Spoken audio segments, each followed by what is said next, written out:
Oh, hi, kids. I have an incredible message for you. Hey, can someone take Gomer back to the petting zoo? Wow, that looks like fun. Now, where was I? Oh, yes. In 2014, kids 12 and under come free. Hey, shouldn't the comets be in the planetarium? For the entire year, kids 12 and under come free. Hey, T-Rex, you better get back to the dinosaur den. As you can see, it's a very exciting place. Now tell your parents, kids 12 and under free in 2014 when accompanied by a paying adult. We hope to see you soon. Good evening. I'm pleased to welcome you to Legacy Hall of the Creation Museum in Northern Kentucky in the metropolitan area of Cincinnati. I'm Tom Foreman from CNN, and I'm pleased to be tonight's moderator for this evolution versus creation debate. This is a very old question. Where did we come from? My answer is from Washington this morning by airplane. But there is a much more profound, longer answer that people have sought after for a long time. So tonight's question to be debated is the following. Is creation a viable model of origins in today's modern scientific era? Our welcome extends to hundreds of thousands of people who are watching on the internet at debatelive.org. We're glad you have joined us. Of course, to our auditorium here, all of the folks have joined us as well. We're joined by 70 media representatives from many of the world's great news organizations. We're glad to have them here as well. And now let's welcome our debaters, Mr. Bill Nye and Mr. Ken Ham.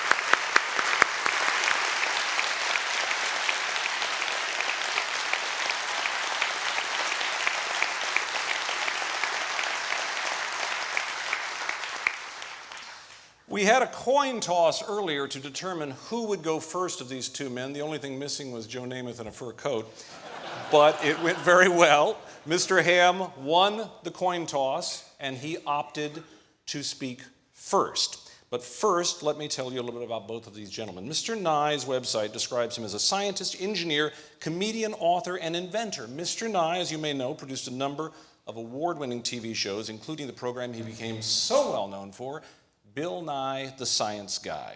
While working on the Science Guy show, Mr. Nye won 7 National Emmy Awards for writing, performing, and producing the show, won 18 Emmys in 5 years. In between creating the shows, he wrote 5 kids' books about science, including his latest title, Bill Nye's Great Big Book of Tiny Germs. Bill Nye is the host of 3 television series. His program, The 100 Greatest Discoveries, airs on the Science Channel. The Eyes of Nye airs on PBS stations across the country. He frequently appears on interview programs to discuss a variety of science topics. Mr. Nye serves as executive director of the Planetary Society, the world's largest space interest group. He is a graduate of Cornell with a Bachelor's of Science degree in mechanical engineering. Mr. Ken Ham is the president and co-founder of Answers in Genesis, a Bible-defending organization that upholds the authority of the scriptures from the very first verse. Mr. Ham is the man behind the popular high-tech Creation Museum where we're holding this debate. The museum has had 2 million visitors in 6 years and has attracted much of the world's media. The Answers in Genesis website is well trafficked with 2 million visitors alone last month. Mr. Ham is also a best-selling author, a much-in-demand speaker, and the host of a daily radio feature carried on 700-plus stations. This is his second public debate on evolution and creation. The first was at Harvard in the 1990s. Mr. Ham is a native of Australia. He earned a bachelor's degree in applied science with an emphasis in environmental biology from the Queensland Institute of Technology, as well as a diploma of education at the University of Queensland in Brisbane, Australia. And now, Mr. Ham, you opted to go first, so you will be first with your 5-minute opening statement. Well, good evening. I know that not everyone watching this debate will necessarily agree with what I have to say, but I'm an Aussie and live over here in America, and they tell me I have an accent, and so it doesn't matter what I say. Some people tell me, we just like you here saying it. So I hope you enjoy me saying it anyway.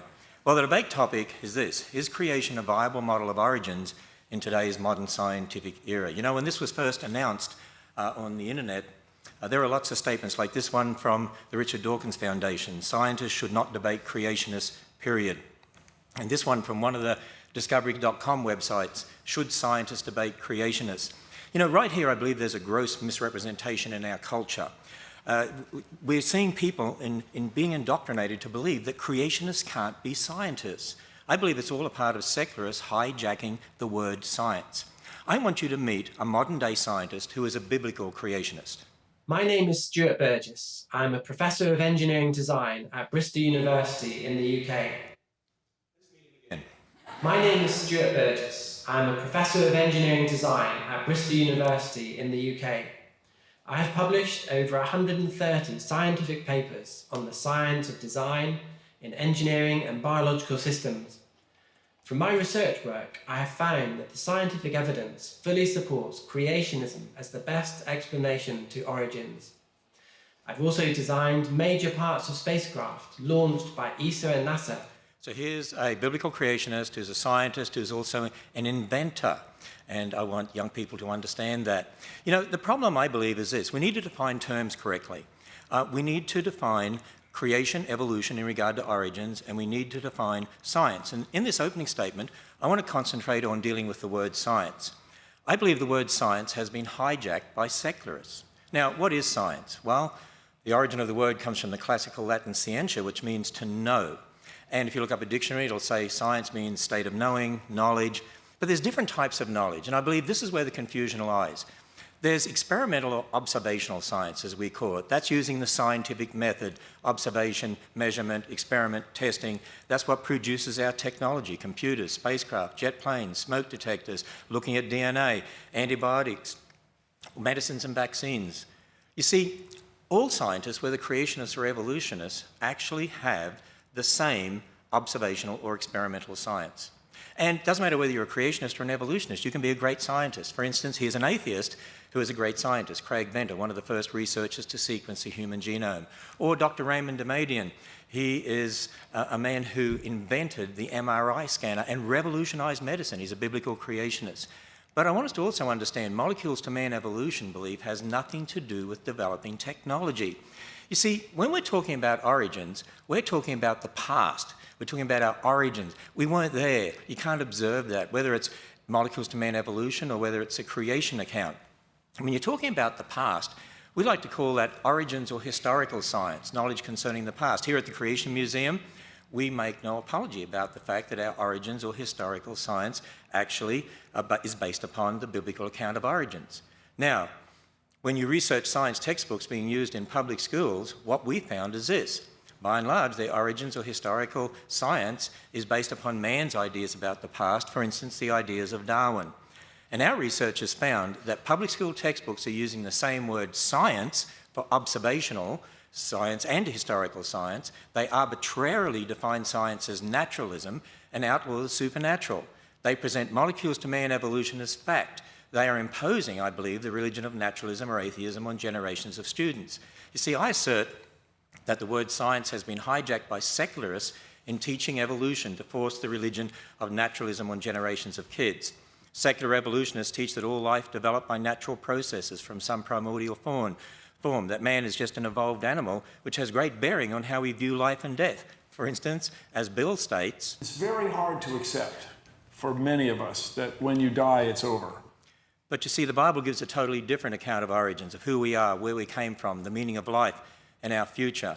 That through one man sin entered the world and death through sin, but that God so loved the world that he gave his only begotten Son, whoever believes in him should not perish and have everlasting life. So, is creation a viable model of origins in today's modern scientific era? I say the creation-evolution debate is a conflict between two philosophical worldviews based on two different accounts of origins or science beliefs, and creation is the only viable model of historical science confirmed by observational science in today's modern scientific era. And that is time. I have the unenviable job of being the timekeeper here.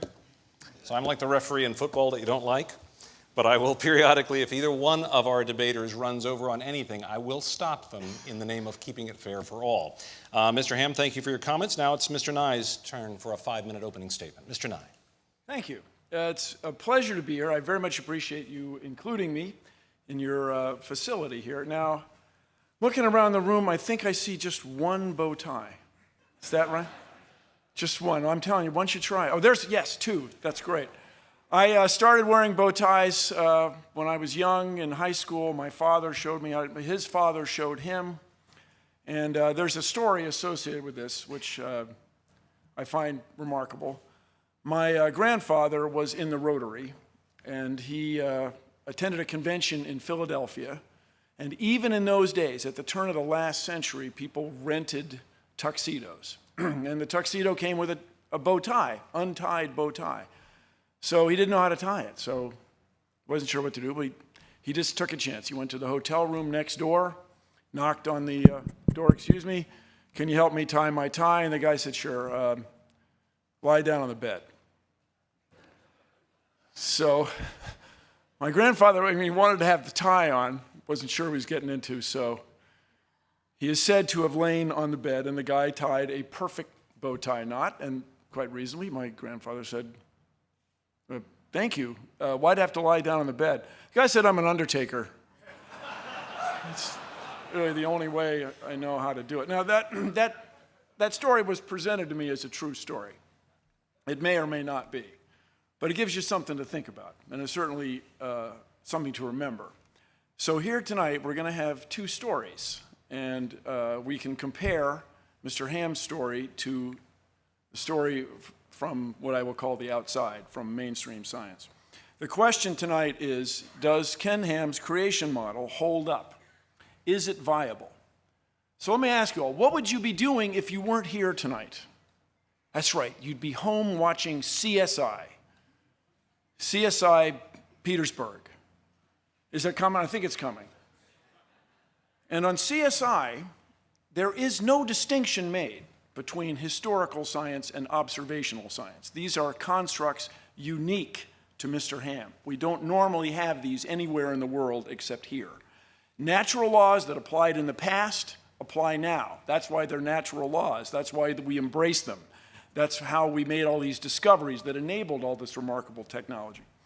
So CSI is a fictional show, but it's based absolutely on real people doing real work. When you go to a crime scene and find evidence, you have clues about the past. And you trust those clues, and you embrace them, and you move forward to convict somebody. Mr. Ham and his followers have this remarkable view of a worldwide flood that somehow influenced everything that we observe in nature. A 500-foot wooden boat, 8 zookeepers for 14,000 individual animals, every land plant in the world underwater for a full year. I ask us all, is that really reasonable? You'll hear a lot about the Grand Canyon, I imagine, also, which is a remarkable place, and it has fossils.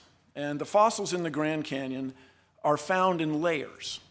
There is not a single place in the Grand Canyon where the fossils of one type of animal cross over into the fossils of another. In other words, when there was a big flood on the earth, you would expect drowning animals to swim up to a higher level. Not any one of them did. Not a single one. If you could find evidence of that, my friends, you could change the world.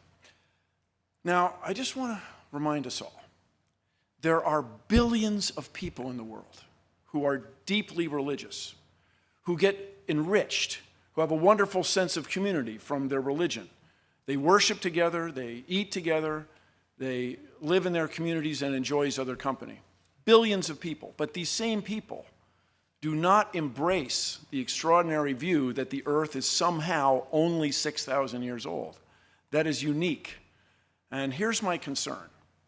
What keeps the United States ahead, what makes the United States a world leader, is our technology, our new ideas, our innovations. If we continue to eschew science, eschew the process, and try to divide science into observational science and historic science, we are not going to move forward. We will not embrace natural laws. We will not make discoveries. We will not invent and innovate and stay ahead. So if you ask me if Ken Ham's creation model is viable, I say no. It is absolutely not viable. So stay with us over the next period, and you can compare my evidence to his. Thank you all very much. Very nice start by both of our debaters here. And now each one will offer a 30-minute illustrated presentation to fully offer their case for us to consider. Mr. Ham, you're up.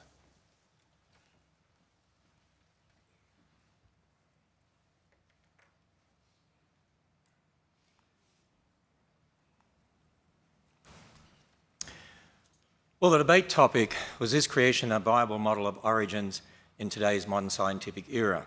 And I made this statement at the end of my opening statement.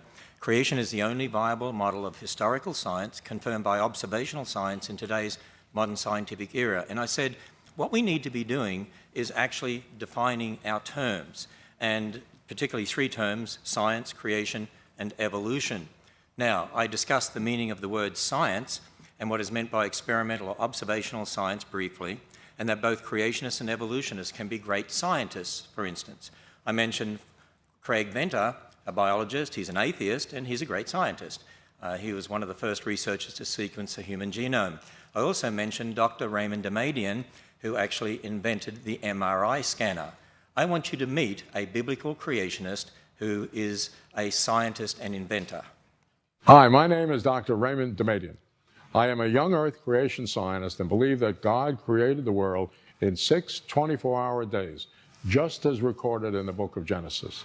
By God's grace and the devoted prayers of my godly mother-in-law, I invented the MRI scanner in 1969. The idea that scientists who believe the Earth is 6,000 years old cannot do real science is simply wrong. Well, he's most adamant about that. And actually, he revolutionized medicine, and he's a biblical creationist. And I encourage children to follow people like that and make them their heroes. Let me introduce you to another biblical creation scientist. My name is Danny Faulkner. I received my PhD in astronomy from Indiana University. For 26 and a half years, I was professor at the University of South Carolina, Lancaster, where I hold the rank of Distinguished Professor Emeritus. Upon my retirement from the university in January of 2013, I joined the research staff at Answers in Genesis. I'm a stellar astronomer. That means my primary interest is stars, but I'm particularly interested in the study of eclipsing binary stars. And I've published many articles in the astronomy literature, places such as the Astrophysical Journal, the Astronomical Journal, and the Observatory. There is nothing in observational astronomy that contradicts a recent creation. I also mentioned Dr. Stuart Burgess, Professor of Engineering Design at Bristol University in England. Now, he designed a double-action worm gear set for the 3 hinges of the robotic arm on a very expensive satellite. And if that had not worked, if that gear set had not worked, that whole satellite would have been useless. Yet Dr. Burgess is a biblical creationist who believes just as I believe. Now, think about this for a moment. Are scientists like Dr. Burgess, who believe in creation just as I do, a small minority in the scientific world? But let's see what he says about scientists believing in creation. I find that many of my colleagues in academia are sympathetic to the creationist viewpoint, including biologists. However, they are often afraid to speak out because of the criticisms they would get from the media and atheist lobby. I agree, that's a real problem today. We need to have freedom to be able to speak on these topics. You know, I just want to say, by the way, that non-Christian scientists, I should say, non-Christian scientists are really borrowing from the Christian worldview anyway to carry out their experimental or observational science. Think about it. When they're doing observational science using the scientific method, they have to assume the laws of logic, they have to assume the laws of nature, they have to assume the uniformity of nature. I mean, think about it. If the universe came about by natural processes, where'd the laws of logic come from? Did they just pop into existence? Are we in a stage now where we only have half logic? So you see, I have a question for Bill Nye. How do you account for the laws of logic and the laws of nature from a naturalistic worldview that excludes the existence of God? Now, in my opening statement, I also discussed a different type of science or knowledge, origins or historical science. See, again, there's a confusion here, there's a misunderstanding here. People, by and large, have not been taught to look at what you believe about the past as different to what you're observing in the present. You don't observe the past directly. Even when you think about the creation account, I mean, we can't observe God creating. We can't observe the creation of Adam and Eve. We admit that. We're willing to admit our beliefs about the past. But see, what you see in the present is very different. Even some public school textbooks, actually, well, they sort of acknowledge the difference between historical and observational science. Here is an earth science textbook that's used in public schools, and we read this. In contrast to physical geology, the aim of historical geology is to understand Earth's long history. And then they make the statement, historical geology, so we're talking about historical science, tries to establish a timeline of the vast number of physical and biological changes that have occurred in the past. We study physical geology before historical geology because we first must understand how Earth works before we try to unravel its past. In other words, we observe things in the present and then, okay, we're assuming that that's always happened in the past and we're going to try and figure out how this happened. See, there is a difference between what you observe and what happened in the past. Let me illustrate it this way. If Bill Nye and I went to the Grand Canyon, we could agree that that's a Coconino sandstone in the Hermit Shale, and there's the boundary. They're sitting one on top of the other. We could agree on that. But do you know what we would disagree on? I mean, we could even analyse the minerals and agree on that. But we would disagree on how long it took to get there. But see, none of us saw the sandstone or the shale being laid down. There's a supposed 10 million year gap there, but I don't see a gap. But that might be different to what Bill Nye would see.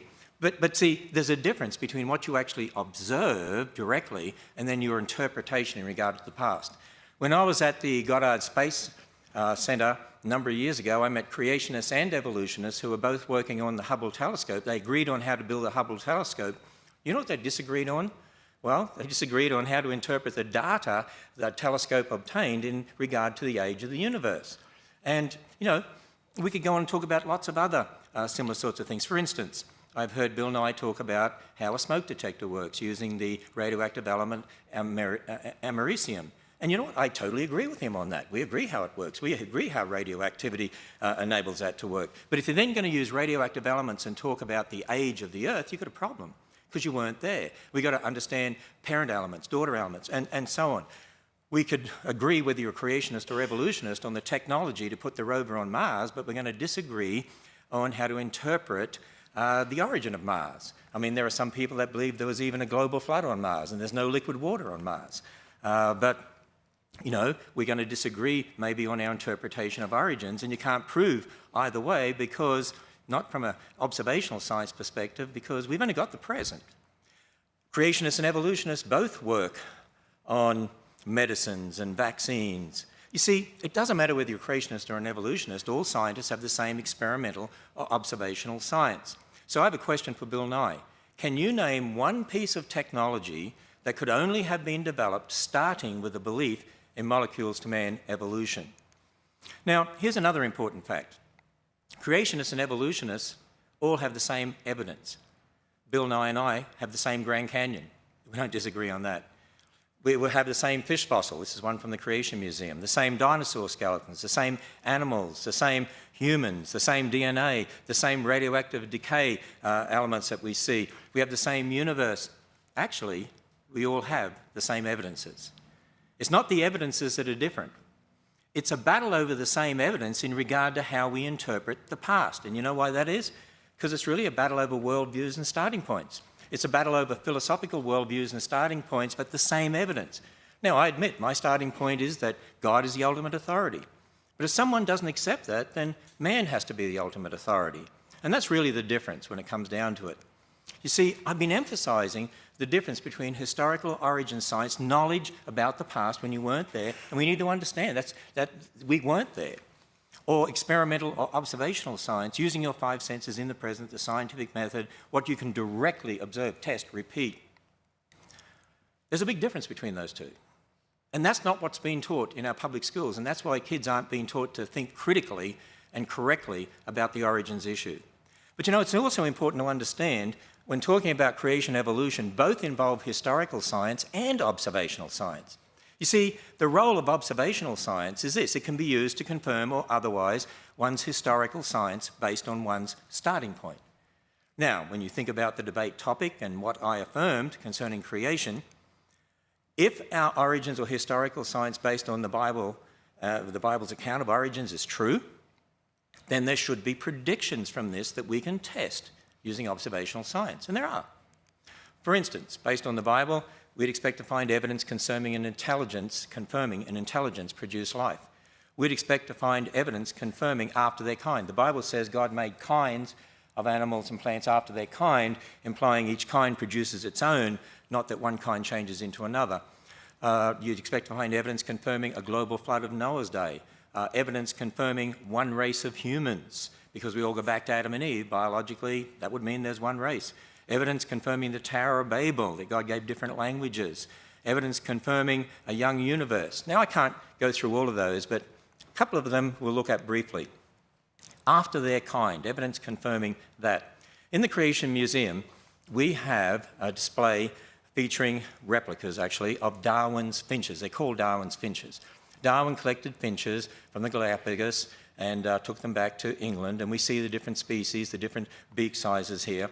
And you know, from the specimens that Darwin obtained in the Galapagos, he actually pondered these things and how do you explain this? And in his notes, actually, he came up with this diagram here, a tree. And he actually said, I think. So he was talking about different species and maybe those species came from some common ancestor. Actually, when it comes to finches, we actually would agree as creationists that different finch species came from a common ancestor, but a finch is what they would have to come from.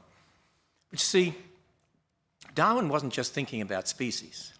Darwin had a much bigger picture in mind. When you look at The Origin of Species and read that book, you'll find he made this statement: from such low and intermediate form, both animals and plants may have been developed, and if we admit this, we must likewise admit that all organic beings which have ever lived on this earth may be descended from some one primordial form. So he had in mind what we today know as an evolutionary tree of life, that all life has arisen from some primordial form. Now, when you consider the classification system, kingdom, phylum, class, order, family, genus, species, we would say, as creationists, and we have many creation scientists who've researched this, and for lots of reasons, I would say the kind in Genesis 1 really is more at the family level of classification. For instance, there's one dog kind, there's one cat kind, even though you have different genera, different species. That would mean, by the way, you didn't need anywhere near the number of animals on the ark as people think. You wouldn't need all the species of dogs, just two, not all the species of cats, just two. And you see, based on the biblical account there in Genesis 1, creationists have drawn up what they believe is a creation orchard. In other words, they're saying, look, there's great variation in the genetics of dogs and finches and so on. And so over time, particularly after Noah's flood, you'd expect, if there were two dogs, for instance, you could end up with different species of dogs because there's an incredible amount of variability in the genes of any creature. And so you'd expect these different species up here, but there's limits. Dogs will always be dogs, finches will always be finches. Now, as a creationist, I maintain that observational science actually confirms this model based on the Bible. For instance, take dogs. Okay, in a scientific paper dated January 2014, that's this year, scientists working at the University of California stated this: we provide several lines of evidence supporting a single origin for dogs and disfavoring alternative models in which dog lineages arise separately from geographically distinct wolf populations. And they put this diagram in the paper. By the way, that diagram is very, very similar to this diagram that creationists proposed based upon the creation account in Genesis. In other words, you have a common dog ancestor that gives rise to the different species of dogs, and that's exactly what we're saying here. Now, in the Creation Museum, we actually show the finches here, and you can see the finches with their different beaks beside dog skulls, different species of dogs. By the way, there's more variation in the dog skulls here than there are in these finches. Yet the dogs, well, that's never used as an example of evolution, but the finches are. Particularly in the public school textbooks, students are taught, see the changes that are occurring here? And here's another problem that we've got. Not only has the word science been hijacked by secularists, I believe the word evolution has been hijacked by secularists. The word evolution has been hijacked using what I call a bait and switch. Let me explain to you. The word evolution is being used in public school textbooks, and we often see it in documentaries and so on. It's used for observable changes that we would agree with, and then used for unobservable changes, such as molecules to man. Let me explain to you what's really going on, because I was a science teacher in the public schools, and I know what the students were taught, and I check the public school textbooks anyway to know what they're taught. See, students are taught today, look, there's all these different animals, plants, but they're all part of this great big tree of life that goes back to some primordial form. And look, we see changes in finches, changes in dogs, and so on. Now, we don't deny the changes. You see that. You see different species of finches, different species of dogs. But then they put it all together in this evolutionary tree. But that's what you don't observe. You don't observe that. That's belief there. That's their historical science. I would say was wrong. But you know what you do observe different species of dogs, different species of finches, but then there are limits, and you don't see one kind changing into another. Actually, we're told that if you teach creation in the public schools, that's teaching religion. If you teach evolution, that's science. And I'm going to say, wait a minute. Actually, the creation model here, based upon the Bible, observational science confirms this. This is what you observe. You don't observe this tree. Actually, it's the public school textbooks that are teaching a belief, imposing it on students, and they need to be teaching them observational science to understand the reality of what's happening. Now, what we found is that public school textbooks present the evolutionary tree as science, but reject the creation orchard as religion. But observational science confirms the creation orchard. So public school textbooks are rejecting observational science and imposing a naturalistic religion on students. The word evolution has been hijacked using a bait and switch to indoctrinate students to accept evolutionary belief as observational science. Let me introduce you to another scientist, Richard Lenski, Michigan State University. He's a great scientist. He's known for culturing E. coli in the lab. And he found there were some E. coli that actually seemed to develop the ability to grow on substrate, on citrate in substrate. But Richard Lenski is here mentioned in this book, and it's called Evolution in the Lab. So the ability to grow on citrate is said to be evolution. And there are those that say, hey, this is against the creationists. For instance, Jerry Coyne from University of Chicago says, Lenski's experiment is also yet another poke in the eye for anti-evolutionists. He says the thing I like most is that it says you can get these complex traits evolving by a combination of unlikely events. But is it a poke in the eye for anti-evolutionists? Is it really seeing complex traits evolving? What does it mean that some of these bacteria are able to grow on citrate? Let me introduce you to another biblical creationist who is a scientist. Hi, my name is Dr. Andrew Fabich. I got my PhD from the University of Oklahoma in microbiology. I teach at Liberty University, and I do research on E. coli in the intestine. I've published in secular journals from the American Society for Microbiology, including infection immunity and applied environmental microbiology, as well as several others. My work has been cited even the past year in the journals Nature, Science Translational Medicine, Public Library of Science, Public Library of Science Genetics. It's cited regularly in those journals. And while I was taught nothing but evolution, I don't accept that position, and I do my research from a creation perspective. When I look at the evidence that people cite of E. coli supposedly evolving over 30 years, over 30,000 generations in the lab, and people say that it is now able to grow on citrate, I don't deny that it grows on citrate, but it's not any kind of new information. The information's already there, and it's just a switch that gets turned on and off, and that's what they reported in there. There's nothing new. See, students need to be told what's really going on here. Certainly there's change, but it's not change necessary for molecules to man. Now, we could look at other predictions. What about evidence confirming one race? Well, when we look at the human population, we see lots of differences. But based on Darwin's ideas of human evolution as presented in The Descent of Man, I mean, Darwin did teach in The Descent of Man there are lower races and higher races. Would you believe that back in the 1900s, one of the most popular biology textbooks used in the public schools in America taught this? At the present time, there exist upon Earth 5 races or varieties of man, and finally the highest type of all, the Caucasians, represented by the civilized white inhabitants of Europe and America. Can you imagine if that was in the public schools today? And yet, that's what was taught, but it was based on Darwin's ideas that are wrong. You have a wrong foundation, you're going to have a wrong worldview. Now, had they started from the Bible and from the creation account in the Bible, what does it teach? Well, we're all descendants of Adam and Eve. We go through the Tower of Babel, different languages, so different people groups formed, distinct characteristics, but we'd say, you know what, that means there's biologically only one race of humans. Well, I mentioned Dr. Venter before. And he was a researcher with the Human Genome Project, and you'll remember in the year 2000, this was headline news, and what we read was this: they had put together a draft of the entire sequence of the human genome and unanimously declared there is only one race, the human race. Wow, who would have guessed? But you see, there we have observational science confirming the creation account, not confirming at all Darwin's ideas. Now, there's much more that could be said on each of these topics. Obviously, you can't do that in a short time like this, and you could do a lot more research. I suggest you visit our website at Answers in Genesis for a lot more information. So, the debate topic, is creation a viable model of origins in today's scientific era? I said we need to define the terms, and particularly the term science and the term evolution, and I believe we need to understand how they're being used to impose an anti-God religion on generations of unsuspecting students. You see, I keep emphasizing we do need to understand the difference between experimental or observational science and historical science. And you know what? The secularists don't like me doing this because they don't want to admit that there's a belief aspect to what they're saying, and there is, and they can't get away from it.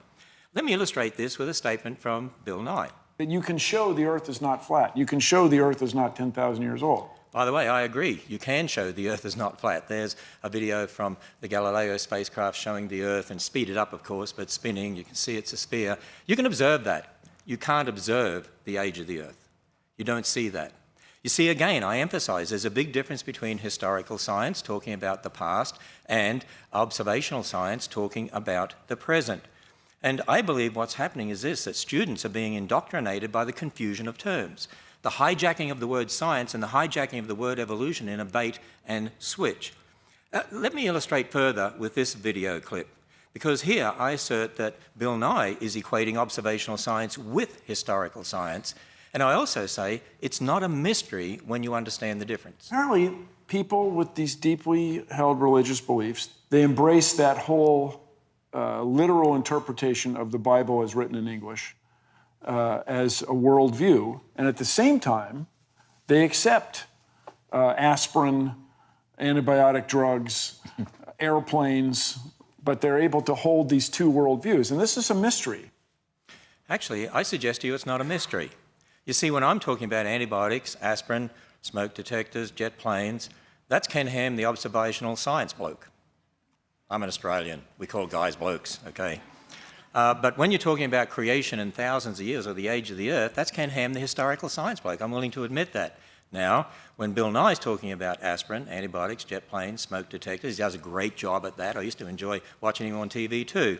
That's Bill Nye, the observational science guy. But when he's talking about evolution in millions of years, I'm challenging him that that's Bill Nye, the historical science guy, and I challenge the evolutionists to admit the belief aspects of their particular worldview.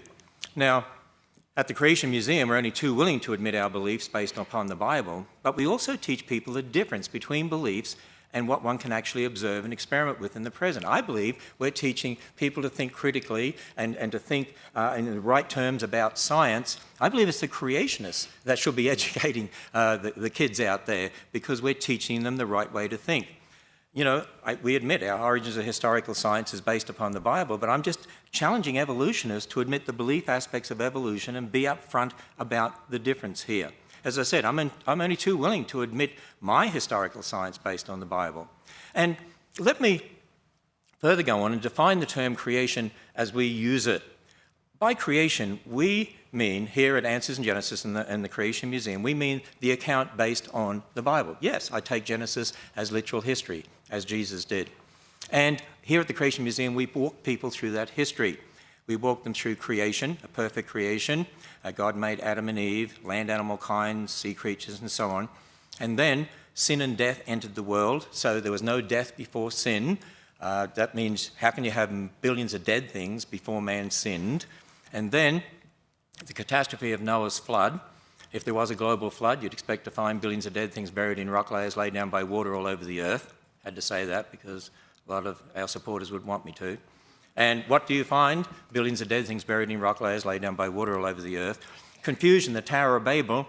God gave different languages, so you get different people groups. So this is the geological, astronomical, anthropological, biological history as recorded in the Bible. So this is concerning what happened in the past that explains the present. And then, of course, that God's Son stepped into history to be Jesus Christ, the God-man, to die on the cross, be raised from the dead, and one day there's going to be a new heavens and a new earth to come. And, you know, not only is this an understanding of history to explain the geology, biology, astronomy, and so on, to connect the present to the past, but it's also a foundation for our whole worldview. For instance, in Matthew 19, when Jesus was asked about marriage, he said, "Have you not read? He which made the beginning made them male and female, and said, for this cause shall a man leave his father and mother and be joined to his wife, and they'll be one flesh." He quoted from Genesis as literal history, Genesis 1 and 2. God invented marriage, by the way. That's where marriage comes from, and it's to be a man and a woman. And not only marriage, ultimately, every single biblical doctrine of theology, directly or indirectly, is founded in Genesis. Why is there sin in the world? Genesis. Why is there death? Genesis. Why do we wear clothes? Genesis. Why did Jesus die on a cross? Genesis. It's a very important book. It's foundational to all Christian doctrine. And you see, when we look at that, what I call the 7 C's of history that we walk people through here at the museum, think about how it all connects together. A perfect creation, it'll be perfect again in the future. Sin and death entered the world. That's why God's Son died on the cross, and to conquer death and offer a free gift of salvation. The flood of Noah's day, a reminder that the flood was a judgment because of man's wickedness, but at the same time a message of God's grace and salvation. As Noah and his family had to go through a door to be saved, so we need to go through a door to be saved. Jesus Christ said, "I am the door, by me if any man enter in, he'll be saved." And we make no apology about the fact that what we're on about is this: if you confess with your mouth the Lord Jesus and believe in your heart God has raised him from the dead, you'll be saved. Now, as soon as I say that, people say, see, if you allow creation in schools, for instance, if you allow students to even hear about it, this is religion. You know, let me illustrate this, talking about a recent battle in Texas over textbooks in the public school. A newspaper report said this: textbook and classroom curriculum battles have long ranged in Texas, pitting creationists, those who see God's hand in the creation of the universe, against academics. Stop right there. Notice, creationists, academics. Creationists can't be academics. Creationists can't be scientists. See, it's the way things are worded out there. It's an indoctrination that's going on, who worry about religious and political ideology trumping scientific fact. Wait a minute, what do they mean by science? You're talking about what you observe, or you're talking about your beliefs about the past? Now, Kathy Miller is the president of the Texas Freedom Network, and she's vocally spoken out. She's spoken out about this textbook battle there in Texas. And the mission statement of the organisation she's president of says, the Texas Freedom Network advances a mainstream agenda of religious freedom and individual liberties to counter the religious right. Religious freedom, individual liberties. And then she makes this statement: science education, what does she mean by science, should be based on mainstream science education, not on personal ideological beliefs of unqualified reviewers. Wait a minute, they want religious liberty and not personal ideological beliefs? I assert this. Public school textbooks are using the same word science for observational and historical science. They arbitrarily define science as naturalism and outlaw the supernatural. They present molecules to man evolution as fact, and they're imposing the religion of naturalism on generations of students. They're imposing their ideology on the students, that everything's explained by natural processes. That is a religion. What does she mean by religious liberty? They tolerate their religion. See, the battle is really about authority. It's more than just science or evolution or creation. It's about who is the authority in this world, man or God. If you start with naturalism, then what about morals? Who decides right and wrong? Well, it's subjective. Marriage, well, whatever you want it to be. Get rid of old people. I mean, why not? I mean, they're just animals. They're costing us a lot of money. Abortion, get rid of spare cats, get rid of spare kids. We're all animals. But if you start from God's word, there are moral absolutes. God decides right and wrong. Marriage, one man and one woman. Sanctity of life. We care for old people. They're made in the image of God. Life begins at fertilization, so abortion is killing a human being. We do see the collapse of Christian morality in our culture and increasing moral relativism because generations of kids are being taught the religion of naturalism and that the Bible can't be trusted. And so again I say, creation is the only viable model of historical science confirmed by observational science in today's modern scientific era. You know what? I'm a science teacher. I want to see kids taught science. I love science. I want to see more Dr. Demadians in the world. You know, if we teach them the whole universe is a result of natural processes and not designed by a creator God, they might be looking in the wrong places or have the wrong idea when they're looking at the creation in regard to how you develop technology, because if they look on it as just random processes, that could totally influence the way they think. If they understand it was a perfect world marred by sin, that could have a great effect on how they then look for overcoming diseases and problems in the world. I want children to be taught the right foundation, that there's a God who created them, who loves them, who died on the cross for them, and that they're special. They're made in the image of God. Very good. Thank you, Mr. Ham. We can applaud Mr. Ham's presentation.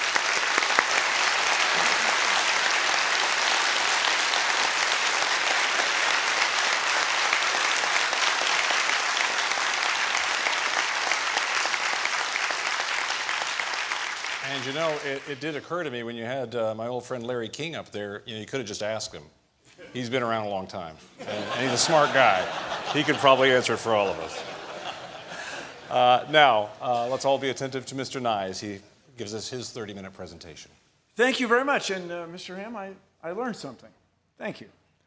But let's take it back around to the question at hand. Does Ken Ham's creation model hold up? Is it viable? So for me, of course, well, take a look. We're here in Kentucky on layer upon layer upon layer of limestone. I stopped at the side of the road today and picked up just a piece of limestone that has a fossil right there. Now, in these many, many layers, in this vicinity of Kentucky, there are coral animals, fossil, zooxanthellae. And when you look at it closely, you can see that they live their entire lives. They lived typically 20 years, sometimes more than that, if the water conditions are correct. And so we are standing on millions of layers of ancient life.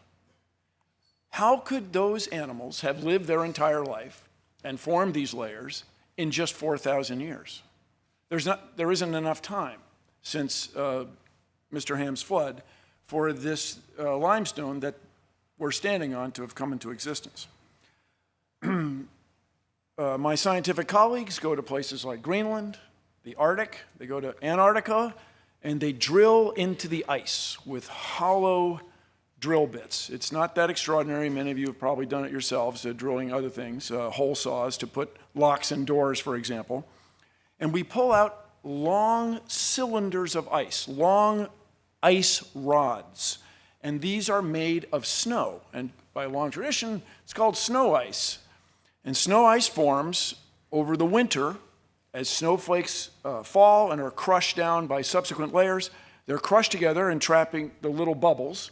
And the little bubbles must needs be ancient atmosphere. There's nobody running around with a hypodermic needle squirting ancient atmosphere into the bubbles.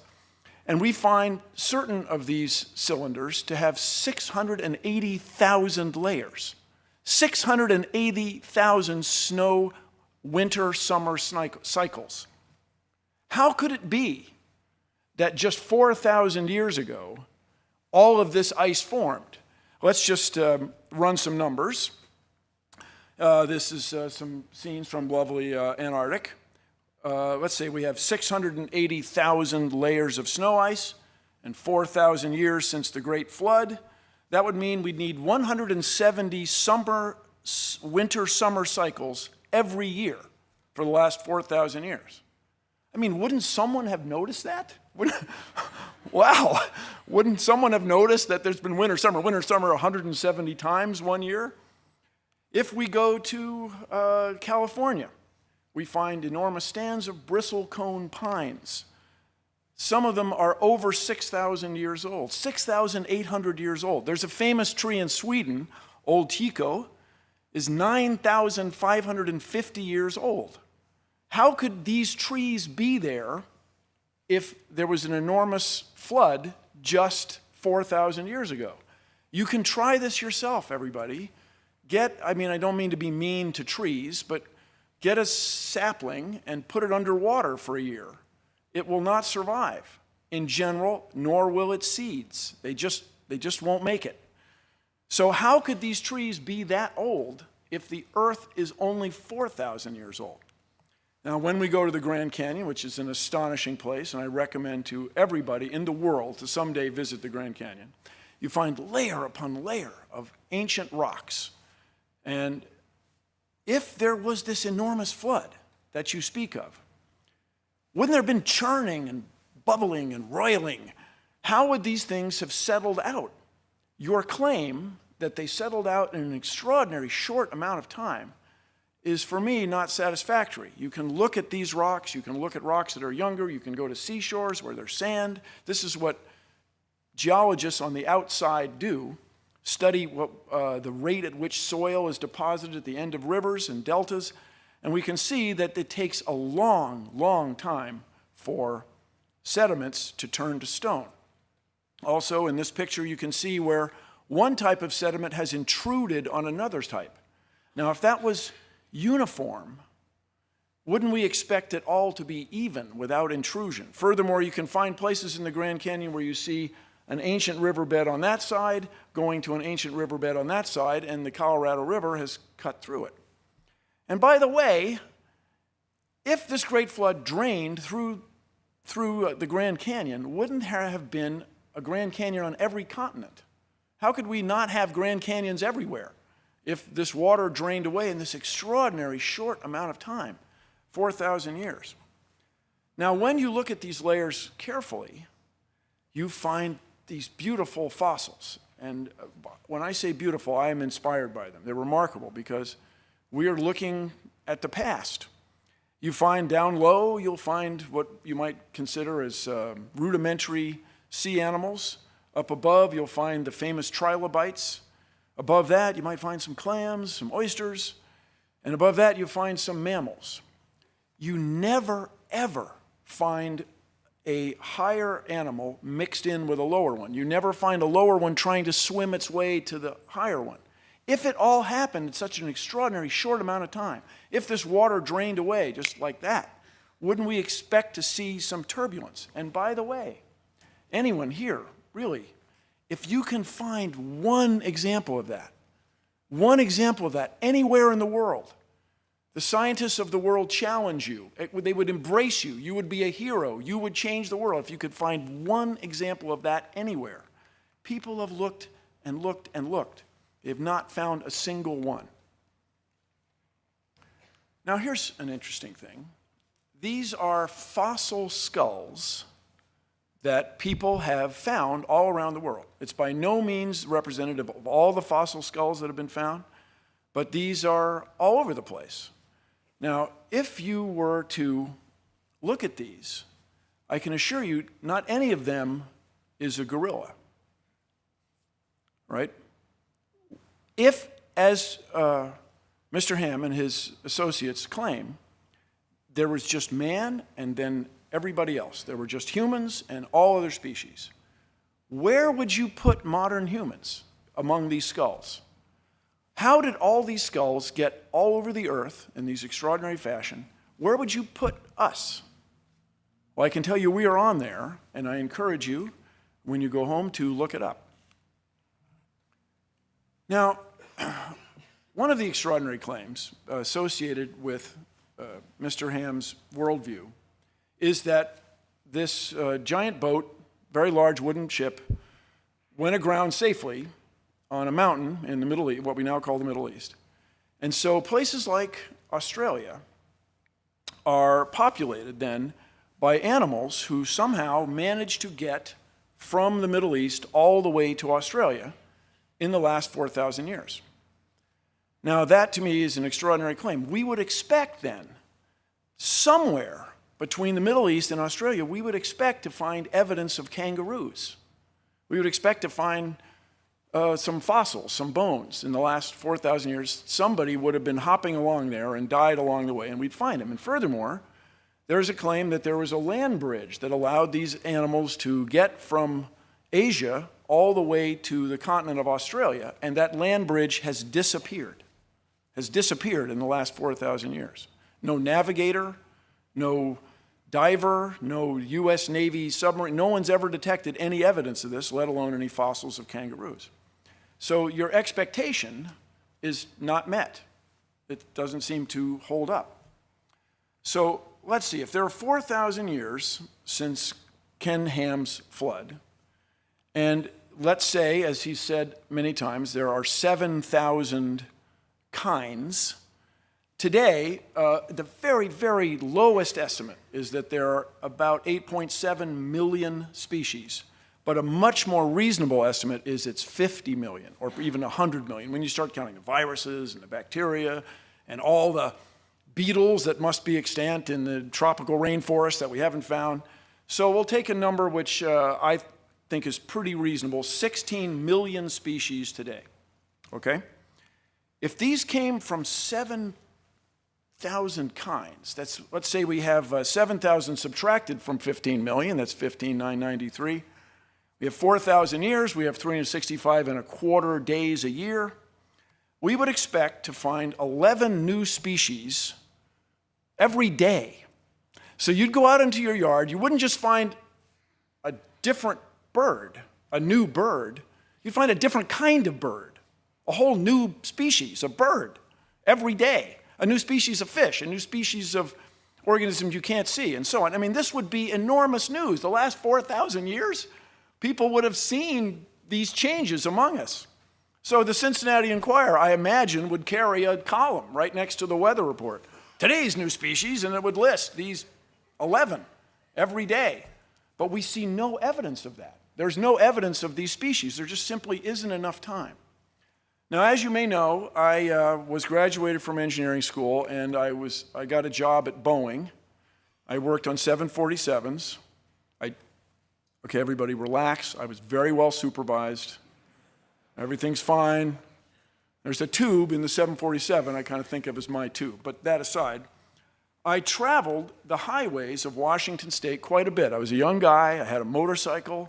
I used to go mountain climbing in Washington State, Oregon. And you can drive along and find these enormous boulders on top of the ground. Enormous rocks, huge, sitting on top of the ground. Now, out there in regular academic pursuits, regular geology, people have discovered that there used to be a lake in what is now Montana, which we charmingly refer to as Lake Missoula. It's not there now, but the evidence for it, of course, is, if I may, overwhelming. And so an ice dam would form at Lake Missoula, and once in a while it would break.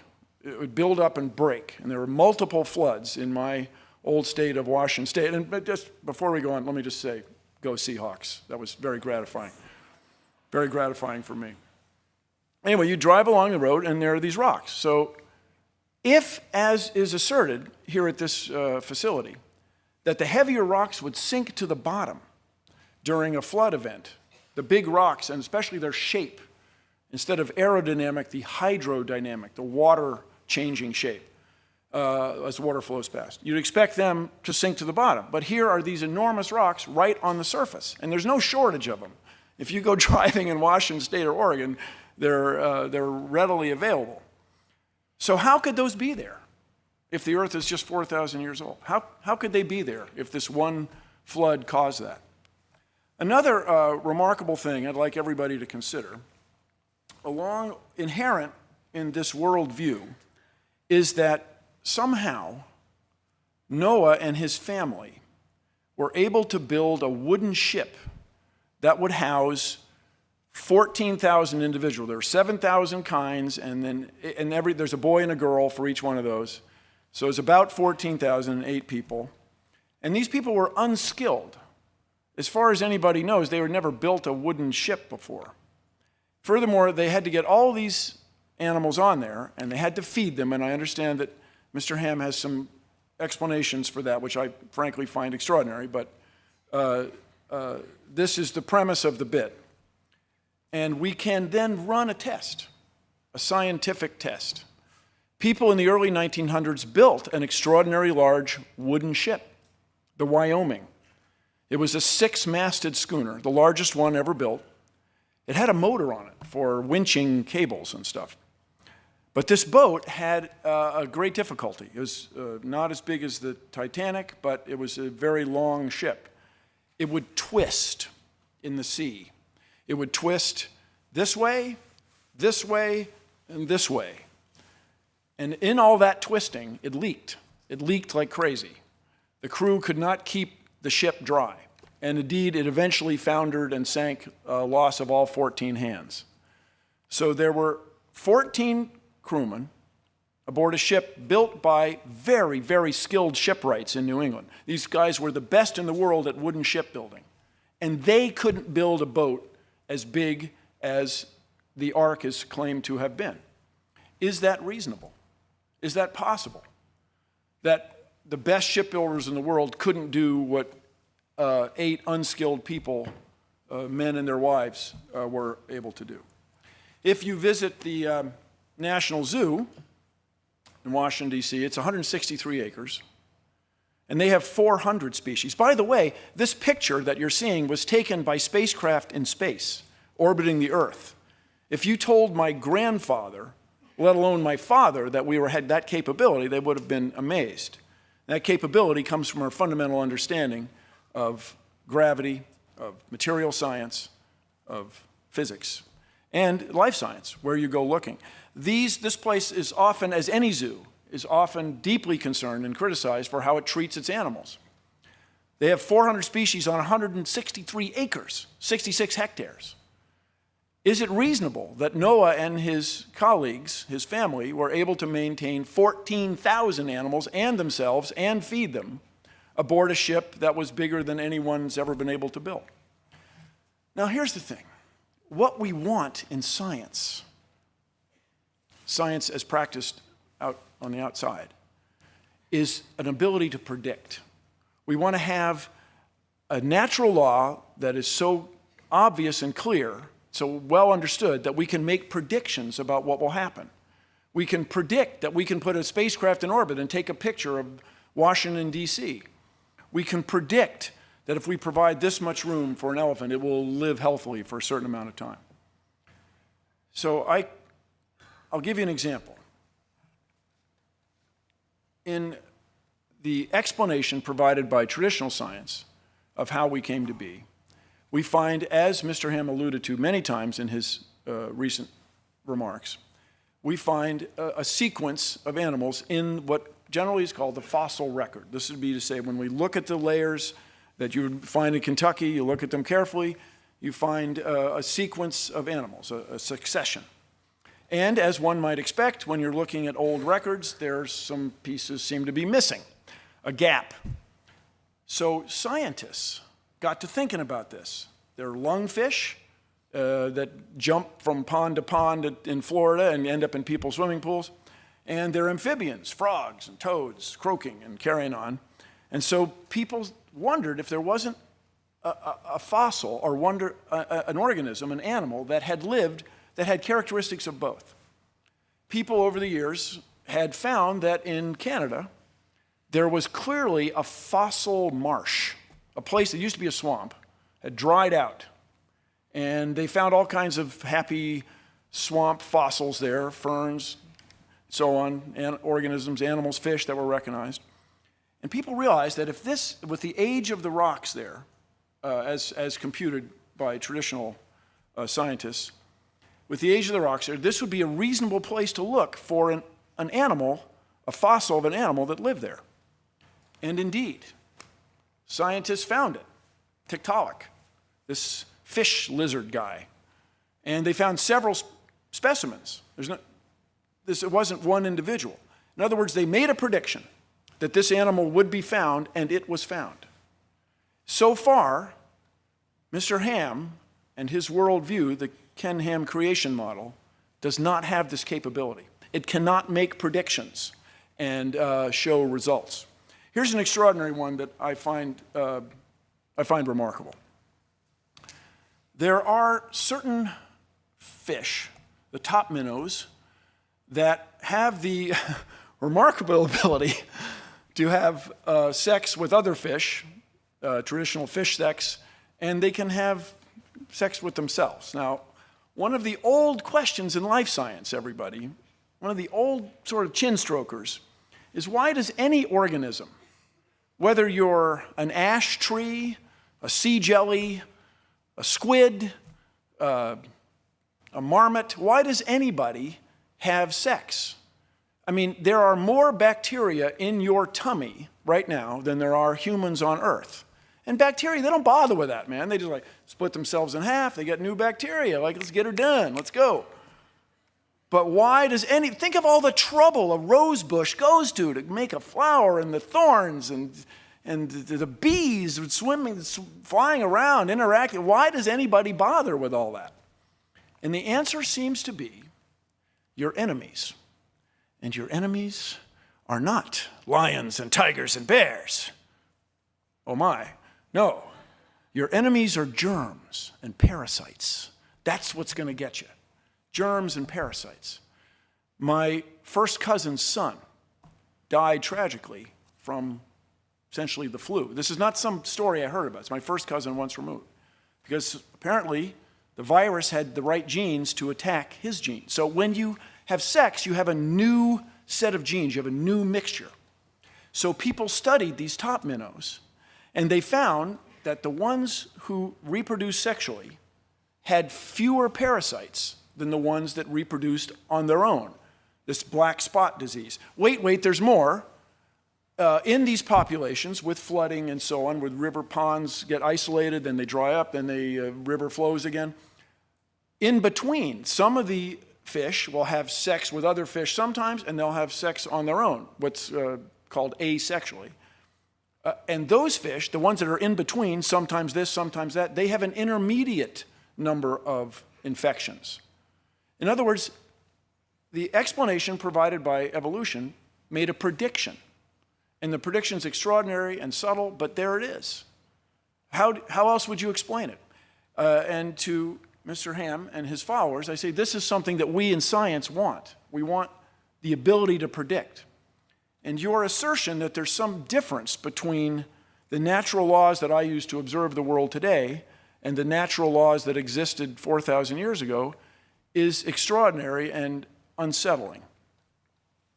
I travel around. I have a great many family members in Danville, Virginia, one of the U.S.'s most livable cities. It's lovely.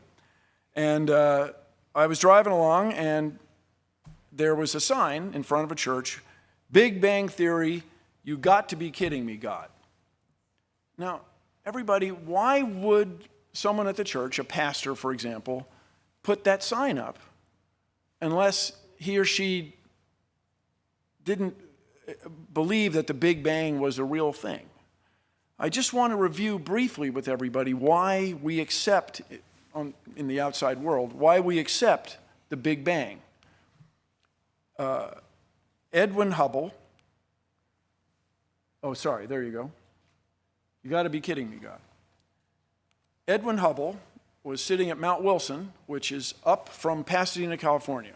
On a clear day, you can look down and see where the Rose Parade goes. It's that close to civilization. But even in the early 1900s, the people who selected this site for astronomy picked an excellent site. The clouds and smog are below you. And Edwin Hubble sat there at this very big telescope night after night studying the heavens. And he found that the stars are moving apart. The stars are moving apart. And he wasn't sure why, but it was clear that the stars are moving farther and farther apart all the time. So people talked about it for a couple decades. And then eventually another astronomer, almost a couple decades, another astronomer, Fred Hoyle, just remarked, well, it was like there was a Big Bang. There was an explosion. This is to say, since everything's moving apart, it's very reasonable that at one time they were all together. And there's a place from whence these things expanded. And it was a remarkable insight. But people went still questioning it for decades. Science and conventional scientists questioning it for decades.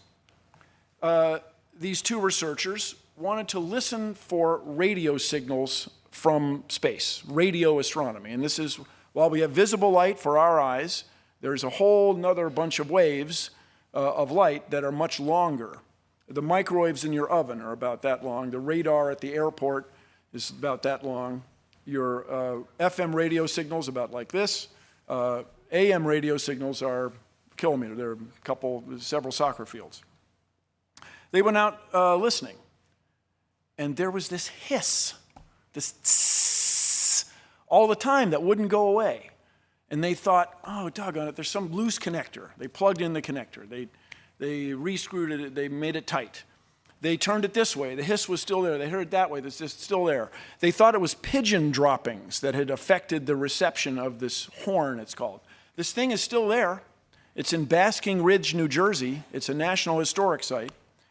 And Arno Penzias and Robert Wilson had found this cosmic background sound that was predicted by astronomers. Astronomers running the numbers, doing math, predicted that in the cosmos would be left over this echo, this energy from the Big Bang that would be detectable. And they detected it. We built the Cosmic Observatory for Background Emissions, the COBE spacecraft, and it matched exactly the astronomers' predictions. You got to respect that. It's a wonderful thing. Now, along that line is some interest in the age of the Earth. Right now, it's generally agreed that the Big Bang happened 13.7 billion years ago. What we can do on Earth, these elements that we all know on the periodic table of chemicals, even ones we don't know, were created when stars explode. And I look like nobody, but I attended a lecture by Hans Bethe, who won a Nobel Prize for discovering the process by which stars create all these elements. The one that interests me especially is our good friends rubidium and strontium. Rubidium becomes strontium spontaneously. It's an interesting thing to me. A neutron becomes a proton, and it goes up the periodic table. When lava comes out of the ground, molten lava, and it freezes, turns to rock, when the melt solidifies or crystallizes, it locks the rubidium and strontium in place. And so by careful assay, by being diligent, you can tell when the rock froze. You can tell how old the rubidium and strontium are, and you can get an age for the Earth. When that stuff falls on fossils, you can get a very good idea of how old the fossils are. I encourage you all to go to Nebraska, go to Ashfall State Park, and see the astonishing fossils. It looks like a Hollywood movie. There are rhinoceroses, there are three-toed horses in Nebraska. None of those animals are extant today, and they were buried catastrophically by a volcano in what is now Idaho, is now Yellowstone National Park. What's called the hot spot, people call it the super volcano. And it's a remarkable thing. Apparently, as I can tell you, as a Northwesterner around for Mount St. Helens, full disclosure, I'm on the Mount St. Helens board. When it goes off, it gives out a great deal of gas that's toxic and knocks these animals out. Looking for relief, they go to a watering hole, and then when the ash comes, they were all buried. It's an extraordinary place. Now, if in the bad old days you had heart problems, they would right away cut you open. Now we use a drug based on rubidium to look at the inside of your heart without cutting you open. Now, my Kentucky friends, I want you to consider this. Right now, there is no place in the Commonwealth of Kentucky to get a degree in this kind of nuclear medicine, this kind of drugs associated with that. I hope you find that troubling. I hope you're concerned about that. You want scientifically literate students in your Commonwealth for a better tomorrow for everybody. You can't get this here. You have to go out of state. Now, as far as the distance to stars, understand this is very well understood. It's February. We look at a star in February, we measure an angle to it, we wait 6 months, we look at that same star again, and we measure that angle. It's the same way carpenters built this building. It's the same way surveyors surveyed the land that we're standing on. And so by measuring the distance to a star, you can figure out how far away it is, that star, and then the stars beyond it and stars beyond that. There are billions of stars, more than 6,000 light years from here. A light year is a unit of distance, not a unit of time. There are billions of stars. Mr. Ham, How could there be billions of stars more distant than 6,000 years if the world's only 6,000 years old? It's an extraordinary claim. There's another astronomer, Adolf Kittel, who remarked first about the reasonable man. Is it reasonable that we have ice older by a factor of 100 than you claim the Earth is? We have trees that have more tree rings than the Earth is old. That we have rocks with rubidium and strontium and uranium and potassium argon dating that are far, far, far older than you claim the Earth is. Could anybody have built an ark that would sustain better than any ark anybody was able to build on the Earth? So if you're asking me, and I got the impression you were, is Ken Ham's creation model viable? I say no, absolutely not. Now, one last thing. You may not know that in the US Constitution, from the Founding Fathers, is the sentence to promote the progress of science and useful arts. Kentucky voters, voters who might be watching online in places like Texas, Tennessee, Oklahoma, Kansas, please, you don't want to raise a generation of science students who don't understand how we know our place in the cosmos, our place in space, who don't understand natural law. We need to innovate to keep the United States where it is in the world. Thank you very much.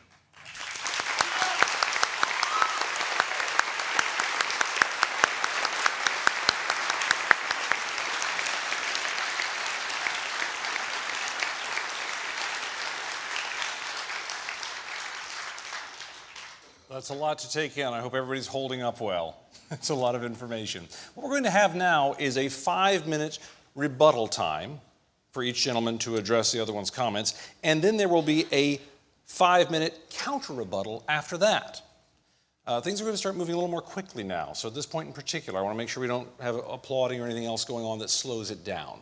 So, Mr. Ham, if you'd like to begin with your 5-minute rebuttal first.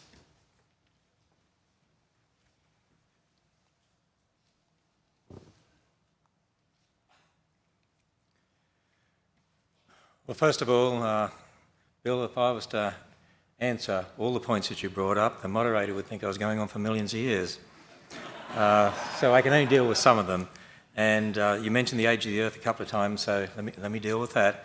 As I said in my presentation, you can't observe the age of the Earth, and I would say that comes under what we call historical origin science.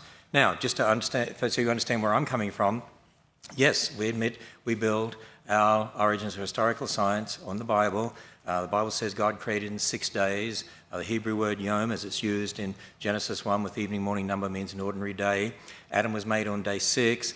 And so when you add up all those genealogies specifically given in the Bible, yeah, from Adam to Abraham, you've got 2,000 years from Abraham to Christ, 2,000 years from Christ to the present 2,000 years. That's how we get 6,000 years.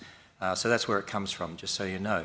Now, a lot of people say, now, by the way, the Earth's age is 4.5 billion years old, and we have radioactive decay dating methods that found that. But you see, we certainly observe radioactive decay, whether it's rubidium, strontium, whether it's uranium, lead, potassium, argon. But when you're talking about the past, we have a problem. I'll give you a practical example. In Australia, there were engineers that were trying to search out about a coal mine, and so they drilled down and they found a basalt layer, lava flow, that had woody material in it, branches and twigs and so on. And when Dr. Andrew Snelling, our PhD geologist, sent that to a lab in Massachusetts in 1994, they used potassium argon dating. It dated to 45 million years old. Well, he also sent the wood to the radiocarbon section of the same lab, and that dated to 45,000 years old. 45,000-year-old wood and 45 million-year-old rock. The point is, there's a problem. Let me give you another example of a problem. There was a lava dome that started to form in the 80s after Mount St. Helens erupted. And in 1994, Dr. Steve Austin, another PhD geologist, actually sampled the rock there.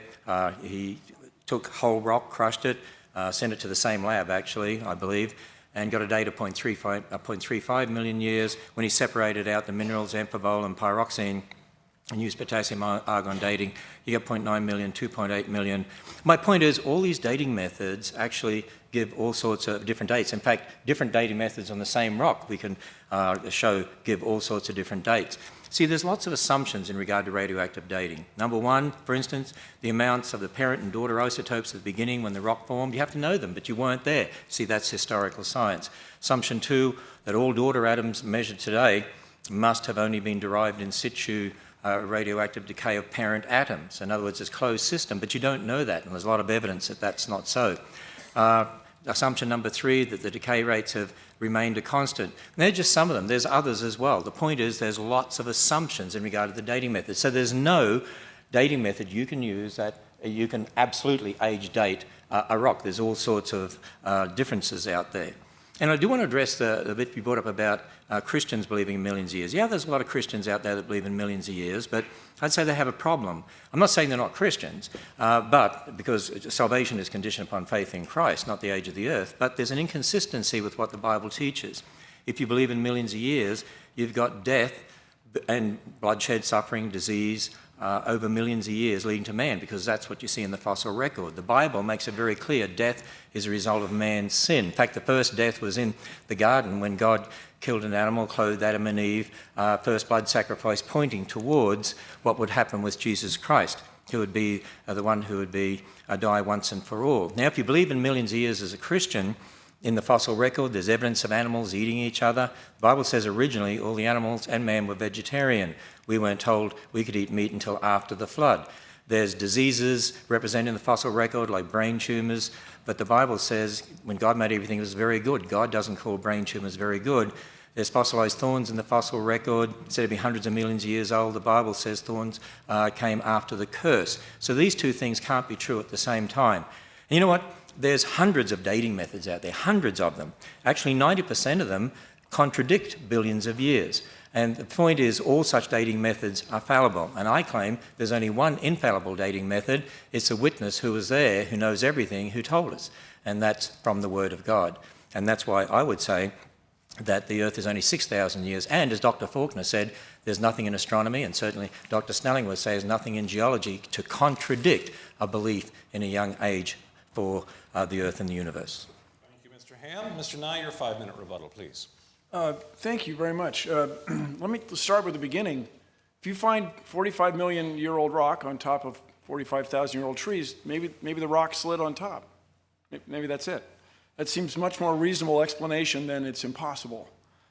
As far as dating goes, actually the methods are very reliable. One of the mysteries or interesting things that people in my business, especially at the Planetary Society, are interested in is why all the asteroids seem to be so close to the same date. It's in age, 4.5, 4.6 billion years. It's a remarkable thing. People at first expected a little more of a spread.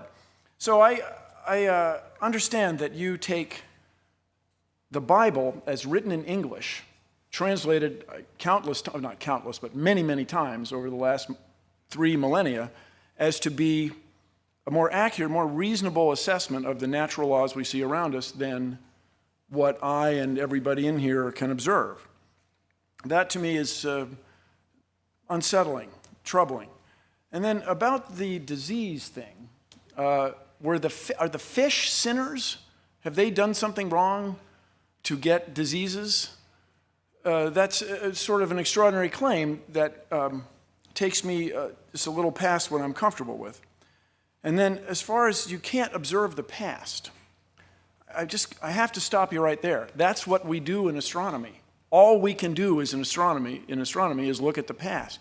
By the way, you're looking at the past right now because the speed of light bounces off of me and then gets to your eyes. And I'm delighted to see that the people in the back of the room appear just that much younger than the people in the front. So this idea that you can separate the natural laws of the past from the natural laws that we have now, I think is at the heart of our disagreement. I don't see how we're ever going to agree with that if you insist that natural laws have changed. It's, for lack of a better word, it's magical. And I have appreciated magic since I was a kid, but it's not really what we want in conventional mainstream science. So your assertion that all the animals were vegetarians before they got on the ark, that's really remarkable. I have not spent a lot of time with lions, but I can tell they've got teeth that really aren't set up for broccoli. That these animals were vegetarians till this flood is something that I would ask you to provide a little more proof for. I give you the lion's teeth.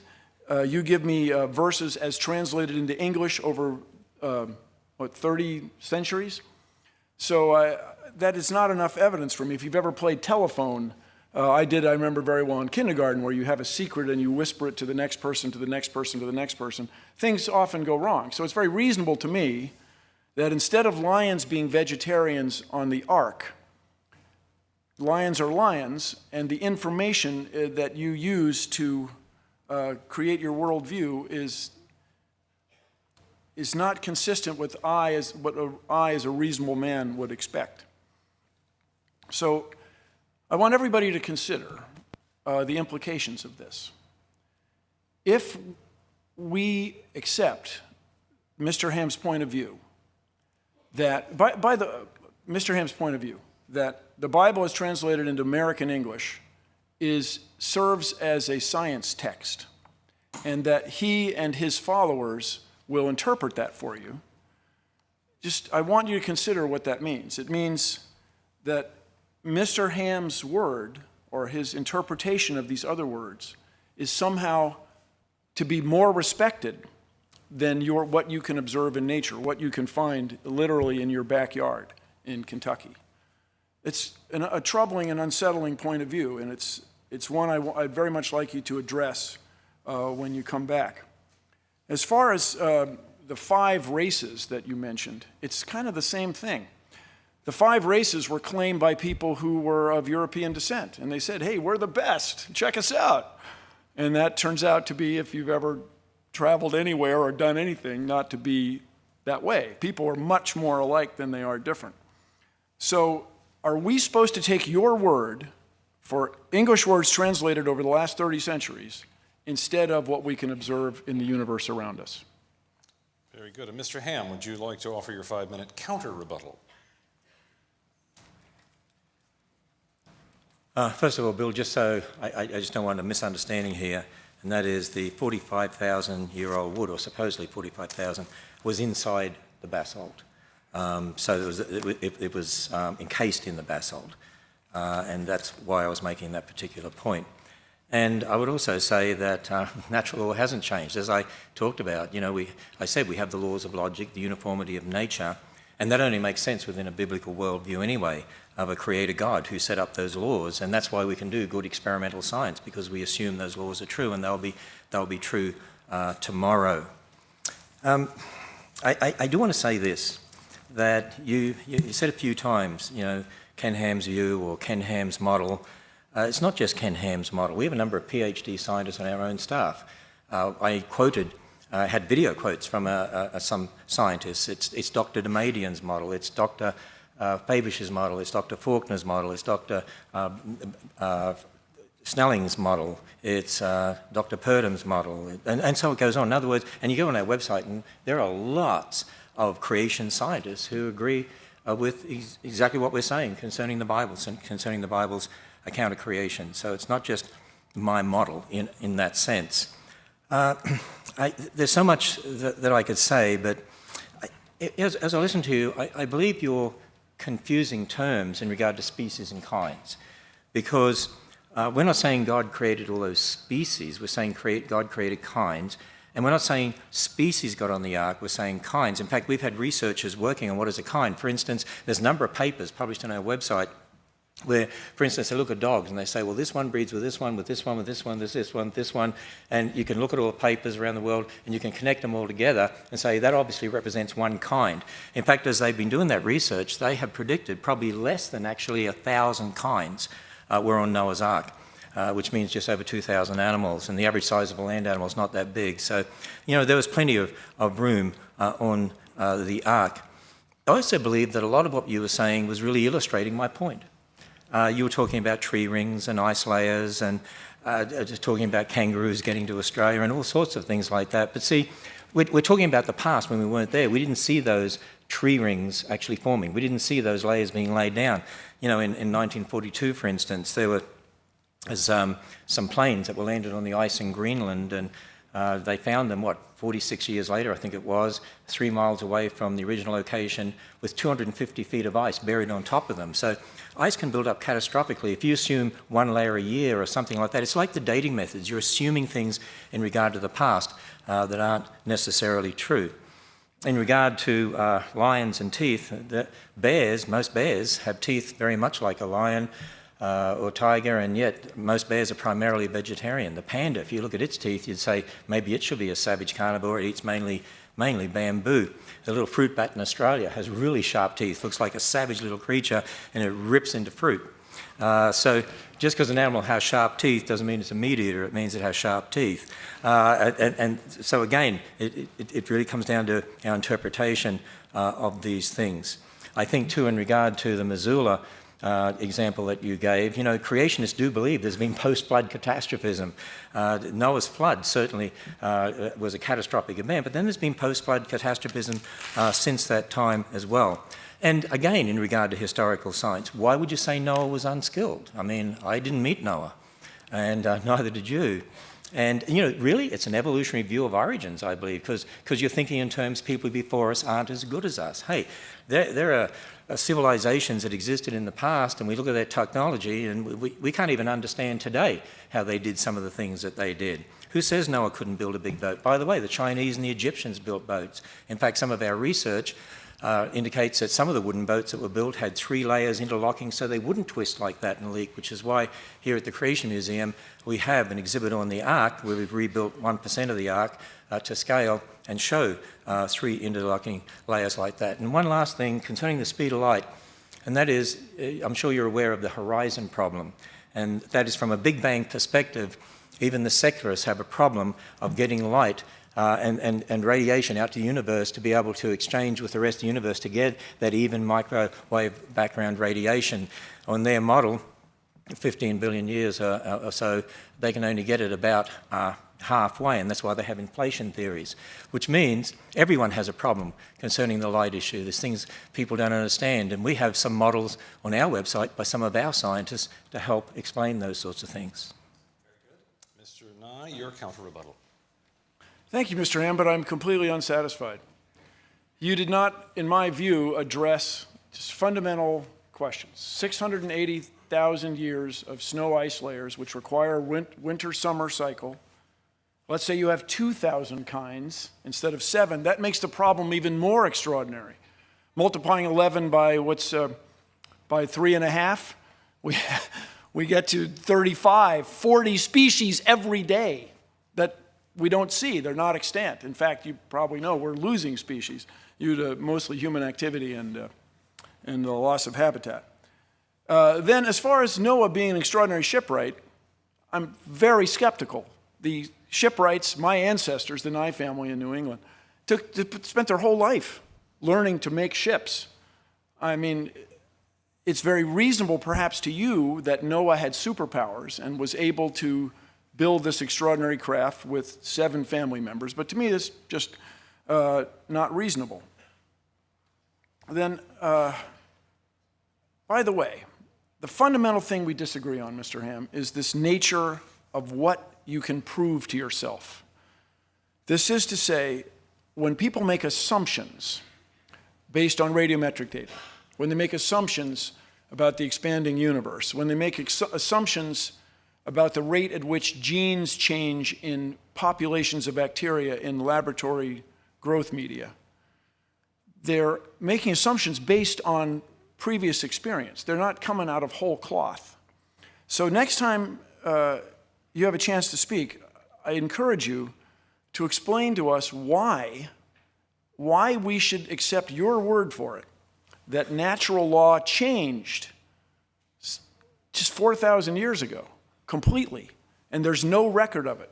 You know, there are pyramids that are older than that. There are human populations that are far older than that, with traditions that go back farther than that. And it's just not reasonable to me that everything changed 4,000 years ago. By everything, I mean the species, the surface of the earth, the stars in the sky, and the relationship of all the other living things on earth to humans. It's just not reasonable to me that everything changed like that. And another thing I would very much appreciate you addressing, there are billions of people in the world who are deeply religious, and I respect that.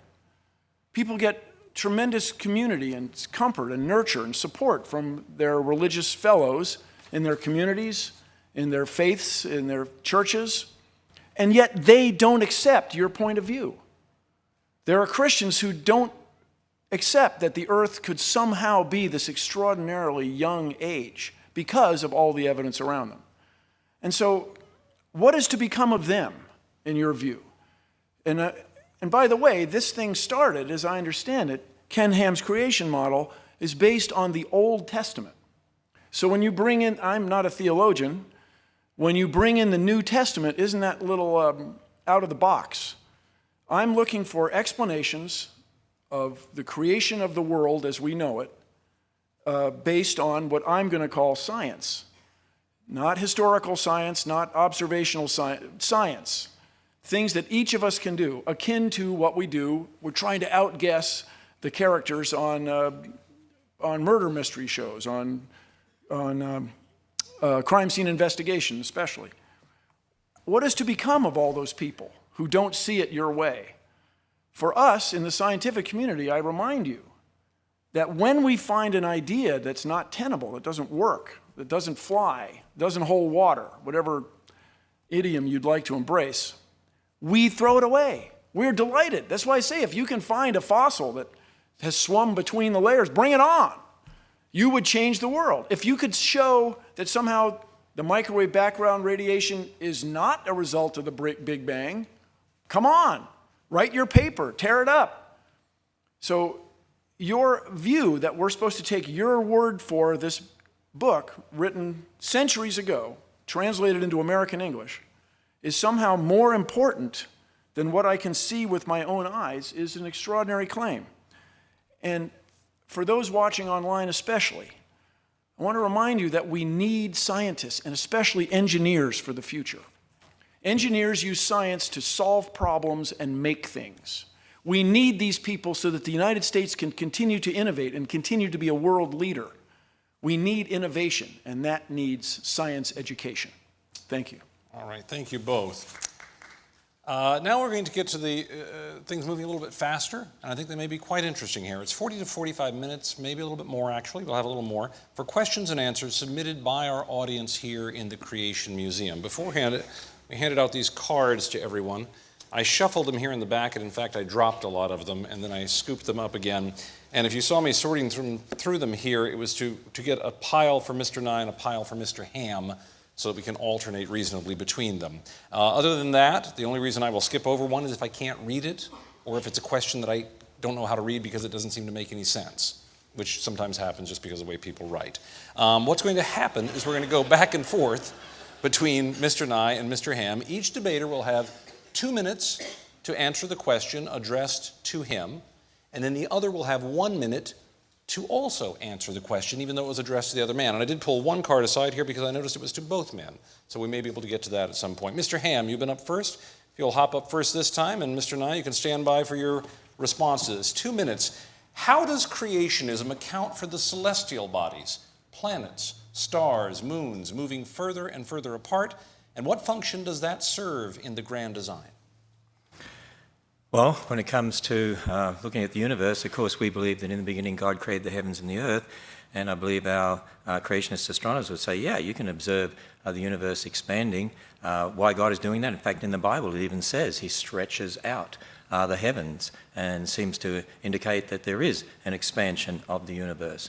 And so we would say, yeah, that you can observe that. That fits with what we call observational science, exactly why God did it that way. I can't answer that question, of course. because, you know, the Bible says that God made the heavens for his glory, and that's why he made the stars that we see out there, and it's to tell us how great he is and how big he is. And in fact, I think that's the thing about the universe. The universe is so large, so big out there. One of our planetarium programs looks at this, where we go in and show you how large the universe is, and I think it shows us how great God is, how big he is, that he's an all-powerful God, he's an infinite God, an infinite, all-knowing God who created the universe to show us his power. I mean, can you imagine that? And the thing that's remarkable in the Bible, for instance, says on the fourth day of creation, and oh, he made the stars also. It's almost like, oh, by the way, I made the stars. And just to show us, he's an all-powerful God, he's an infinite God. So I made the stars, and he made them to show us how great he is. And he is, he's an infinite creator God. And the more that you understand what that means, that God is all-powerful, infinite, you stand back in awe, you realize how small we are, you realize, wow, that God would consider this planet is so significant that he created human beings here, knowing they would sin, and yet stepped into history to die for us and be raised from the dead, to offer us the free gift of salvation. Wow, what a God. And that's what I would say when I see the universe as it is. Mr. Nye, 1 minute. Any response? There's a question that troubles us all from the time we are absolutely youngest and first able to think.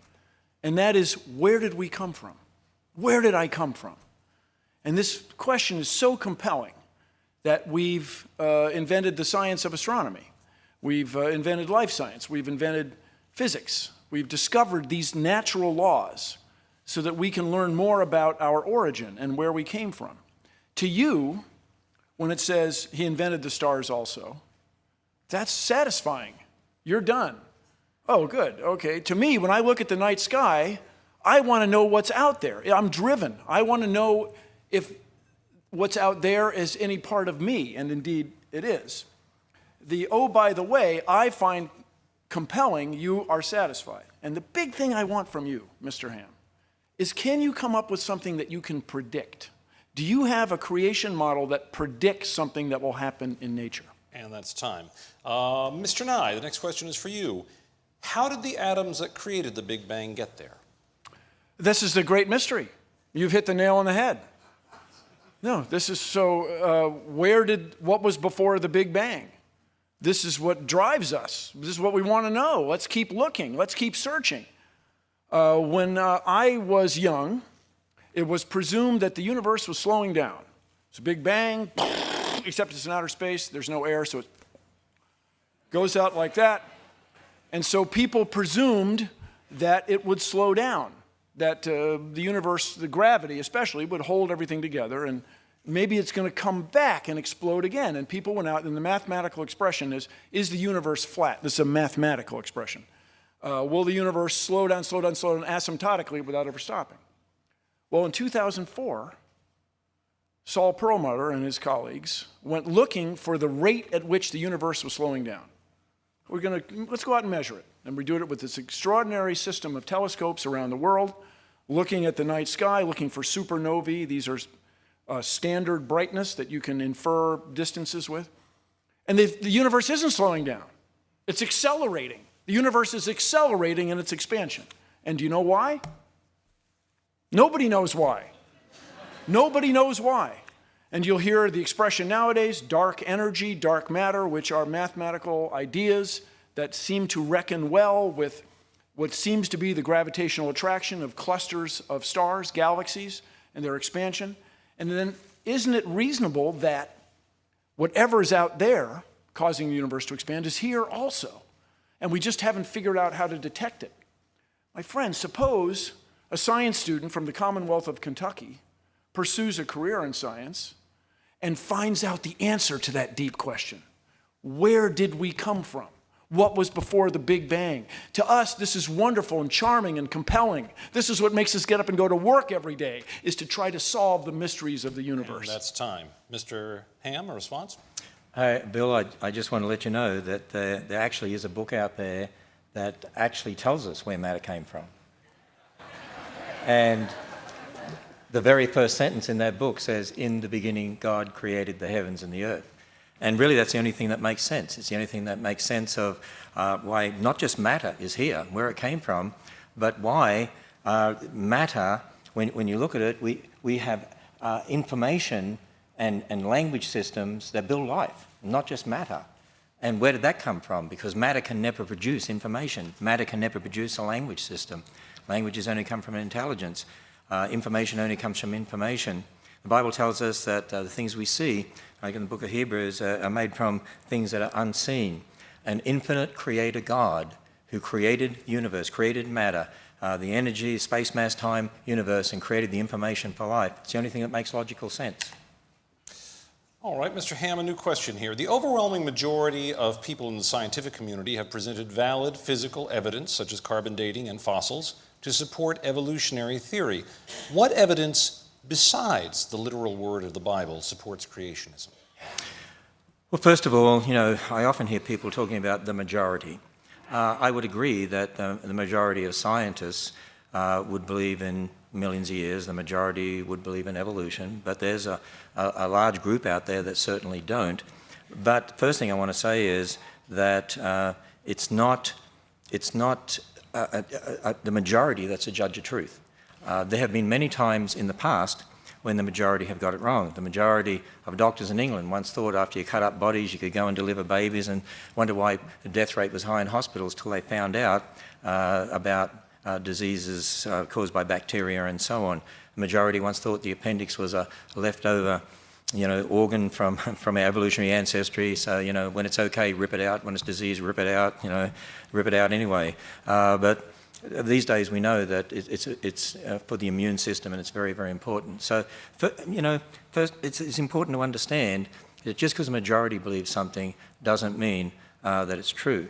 And then I'm sorry, I missed the last part of the question there. What was the? Make sure I have the right question here. About carbon dating. So what evidence besides the literal word of the Bible supports creationism? One of the things I was doing was I was making predictions. I made some predictions. There's a whole list of predictions. And I was saying, if the Bible's right, and we're all descendants of Adam and Eve, there's one race. And I went through and talked about that.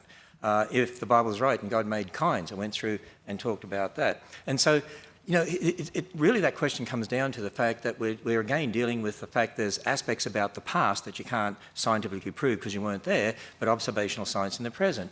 Bill and I all have the same observational science. We're here in the present. We can see radioactivity, but when it comes to then talking about the past, you're not going to be scientifically able to prove that, and that's what we need to admit. But we can be great scientists in the present, as the examples I gave you of Dr. Damadian or Dr. Stuart Burgess or Dr. Fabich, and we can be investigating the present. Understanding the past is a whole different matter. Mr. Nye, 1 minute response. Thank you, Mr. Ham. I have to disabuse you of a fundamental idea. If a scientist, if anybody, makes a discovery that changes the way people view natural law, scientists embrace him or her.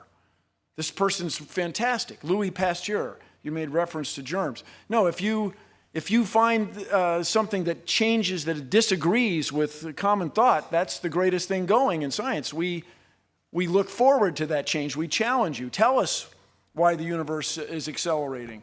Tell us why these mothers were getting sick. And we found an explanation for it.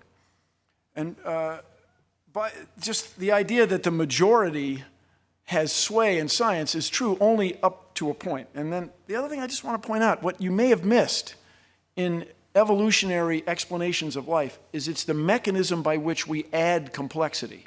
The Earth is getting energy from the sun all the time, and that energy is used to make life forms somewhat more complex. And that's time. New question for you, Mr. Nye. How did consciousness come from matter? Don't know. This is a great mystery. A dear friend of mine is a neurologist. She studies the nature of consciousness. Now, I will say, I used to embrace a joke about dogs. Who doesn't? And you can say, this guy remarked, I've never seen a dog paralyzed by self-doubt. Actually, I have. Furthermore, the thing that we celebrate, there are 3 sundials on the planet Mars that bear an inscription to the future, to those who visit here We wish a safe journey and the joy of discovery. It's inherently optimistic about the future of humankind, that we will one day walk on Mars. But the joy of discovery, that's what drives us. The joy of finding out what's going on. So we don't know where consciousness comes from, but we want to find out. Furthermore, I'll tell you it's deep within us. I claim that I have spent time with dogs that have had the joy of discovery. It's way inside us. We have one ancestor, as near as we can figure. And by the way, if you can find what we in science call a second Genesis, this is to say, did life start another way on the earth? There are researchers at Astrobiology Institute, researchers supported by NASA, your tax dollars, that are looking for answer to that very question. Is it possible that life could start another way? Is there some sort of life form akin to science fiction that's crystal instead of membranous? This would be a fantastic discovery that would change the world. The nature of consciousness is a mystery. I challenge the young people here to investigate that very question. And I remind you, taxpayers and voters that might be watching, if we do not embrace the process of science, I mean in the mainstream, we will fall behind economically. This is a point I can't say enough. Mr. Ham, a 1-minute response. Bill, I do want to say that there is a book out there that does document where consciousness came from. And in that book, the one who created us said that he made man in his image, and he breathed into man, and he became a living being. And so the Bible does document that. That's where consciousness came from, that God gave it to us. And the other thing I want to say is, I'm sort of a little, I have a mystery, and that is you talk about the joy of discovery, but you also say that when you die, it's over, and that's the end of you. And if when you die, it's over, and you don't even remember you were here, what's the point of the joy of discovery anyway? I mean, in an ultimate sense. I mean, you won't ever know you were ever here, and no one who knew you will know they were ever here ultimately, so what's the point anyway? I love the joy of discovery because this is God's creation, and I'm finding more out about that to take dominion for man's good and for God's glory. Time. Mr. Ham, a new question. This is a simple question, I suppose, but one that actually is fairly profound for all of us in our lives. What, if anything, would ever change your mind?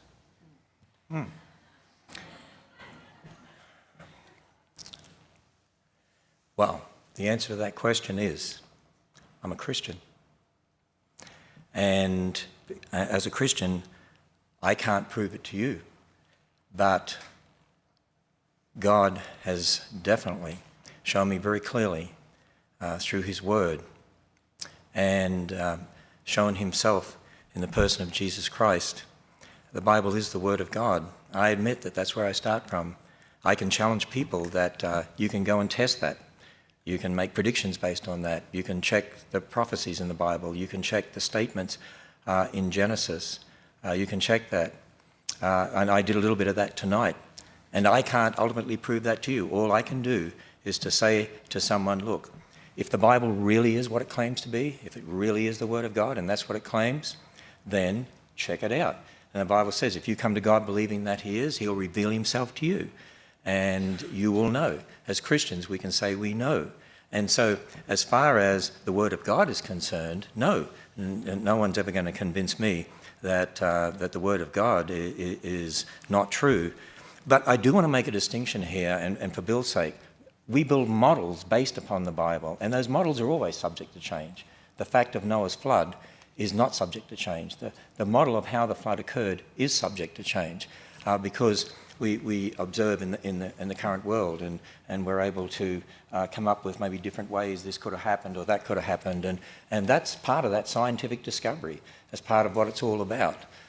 So the bottom line is that as a Christian, I have a foundation, but as a Christian, I would ask Bill the question: what would change your mind? I mean, you said even if you came to faith, you'd never give up believing in billions of years. I think I quoted you correctly. You said something like that recently. So that would be also my question to Bill. Time. Mr. Nye? We would just need one piece of evidence. We would need the fossil that swam from one layer to another. We would need evidence that the universe is not expanding. We would need evidence that the stars appear to be far away, but they're not. We would need evidence that rock layers can somehow form in just 4,000 years instead of the extraordinary amount. We would need evidence that somehow you can reset atomic clocks and keep neutrons from becoming protons. You bring on any of those things and you would change me immediately. The question I have for you, though, fundamentally, and for everybody watching, Mr. Ham, what can you prove? What you have done tonight is spent all the time coming up with explanations about the past. What can you really predict? What can you really prove in a conventional scientific, or in a conventional, I have an idea that makes a prediction and it comes out the way I see it? This is very troubling to me. Mr. Nye, a new question. Outside of radiometric methods, what scientific evidence supports your view of the age of the Earth? The age of the Earth? Well, the age of stars. Let's see. Radiometric evidence is pretty compelling. Also, the deposition rates. It was Lyell, a geologist, who realized, my recollection, he came up with the first use of the term deep time. When people realized that the Earth had to be much, much older.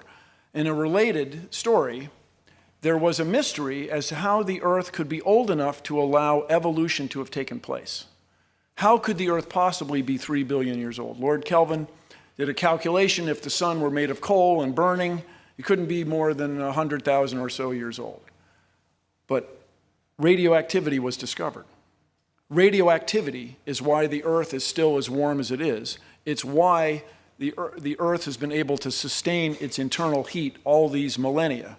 And this discovery, it's something like this question, without radiometric dating, how would you view the age of the Earth? To me, it's akin to the expression, well, if things were any other way, things would be different. This is to say, that's not how the world is. Radiometric dating does exist. Neutrons do become protons, and that's our level of understanding today. The universe is accelerating.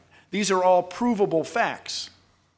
That there was a flood 4,000 years ago is not provable. In fact, the evidence, for me at least, as a reasonable man, is overwhelming that it couldn't possibly have happened. There's no evidence for it. Furthermore, Mr. Ham, you never quite addressed this issue of the skulls. There are many, many steps in what appears to be the creation or the coming into being of you and me. And those steps are consistent with evolutionary theory. And that is time. Mr. Ham, your response. By the way, just want people to understand too, in regard to the age of the Earth being about 4.5 billion years, no Earth rock was dated to get that date. They dated meteorites, and because they assumed meteorites were same age as the Earth, left over from the formation of the solar system, that's where that comes from. People think they dated rocks on the Earth to get the 4.5 billion years. That's just not true. And the other point that I was making, and I just put this slide back up because I happen to just have it here, and that is, I said at the end of my first rebuttal time that there are hundreds of physical processes that set limits on the age of the Earth. Here's the point. Every dating method involves a change with time, and there are hundreds of them. And if you assume what was there to start with, and you assume something about the rate, and you know about the rate, you make lots of those assumptions. Every dating method has those assumptions. Most of the dating methods, 90% of them, contradict the billions of years. There's no absolute age dating method from scientific method because you can't prove scientifically young or old. And here is a new question. It starts with you, Mr. Ham. Can you reconcile the change in the rate continents are now drifting versus how quickly they must have traveled at creation 6,000 years ago? The rate, sorry, I missed that word. Can you reconcile the speed at which continents are now drifting today to the rate they would have had to have traveled 6,000 years ago to reach where we are now? I think that's the question. Okay, I think I understand the question. Actually, this again illustrates exactly what I'm talking about in regard to historical science and observational science. We can look at continents today, and we have scientists who've written papers about this on on our website. I'm definitely not an expert in this area. I don't claim to be. But there are scientists, even Dr. Andrew Snelling, our PhD geologist, has done a lot of research here too as well, and there are others out there into plate tectonics and continental drift. And certainly we can see movements of plates today. And if you look at those movements, and if you assume the way it's moving today, the rate it's moving, that it's always been that way in the past, see, that's an assumption. That's the problem when it comes to understanding these things. You can observe movement, but then to assume that it's always been like that in the past, that's historical science. And in fact, we would believe basically in catastrophic plate tectonics, that as a result of the flood, at the time of the flood, there was catastrophic breakup of the Earth's surface. And what we're seeing now is sort of, if you like, a remnant of that movement. And so we do not deny the movement, we do not deny the plates. What we would deny is that you can use what you see today as a basis for just extrapolating into the past. It's the same with the flood. You can say, well, layers today only get laid down slowly in places, but if there was a global flood, that would have changed all of that. Again, it's this emphasis on historical science and observational science. And I would encourage people to go to our website at Answers in Genesis, because we do have a number of papers, in fact, very technical papers. Dr. John Baumgartner is one who's written some very extensive work dealing with this very issue. On the basis of the Bible, of course, we believe there's one continent to start with because the waters were gathered together into one place. So we do believe that the continent has split up, but particularly the flood had a lot to do with that. And time on that. Mr. Nye, a response. It must have been easier for you to explain this a century ago, before the existence of tectonic plates was proven. If you go into a clock store and there's a bunch of clocks, they're not all going to say exactly the same thing. Do you think that they're all wrong? The reason that we acknowledge the rate at which continents are drifting apart, one of the reasons, is we see what's called sea floor spreading in the mid-Atlantic. The Earth's magnetic field has reversed over the millennia, and as it does, it leaves a signature in the rocks as the continental plates drift apart. So you can measure how fast the continents were spreading. That's how we do it on the outside. As I said, I lived in Washington State when Mount St. Helens exploded. That's a result of a continental plate going under another continental plate and cracking, and this water-laden rock led to a steam explosion. That's how we do it on the outside. And this is a question for you, Mr. Nye, but I guess I can put it to both of you. One-word answer, please. Favorite color? I will go along with most people and say green, and it's an irony that green plants reflect green light. Did I not say one-word answer? Most of the light. I said one-word answer. Most of the light from the sun is green, yet they color? reflect it. It's a mystery. Well, can I have 3 words so you can see had 300? You can have 3. Okay. Observational science, blue. All right. We're back to you, Mr. Nye. How do you balance the theory of evolution with the second law of thermodynamics? And I'd like to add a question here. What is the second law of thermodynamics? Oh, second law of thermodynamics is fantastic. And I call the words of Eddington, who said, if you have a theory that disagrees with Isaac Newton, that's a great theory. If you have a theory that disagrees with relativity, wow, you've changed the world, that's great. But if your theory disagrees with the second law of thermodynamics, I can offer you no hope. I can't help you. And the second law of thermodynamics basically is where you lose energy to heat. This is why car engines are about 30% efficient. That's it, thermodynamically. That's why you want the hottest explosion you can get in the coldest outside environment. You have to have a difference between hot and cold, and that difference can be assessed scientifically or mathematically with this word entropy, this disorder of molecules.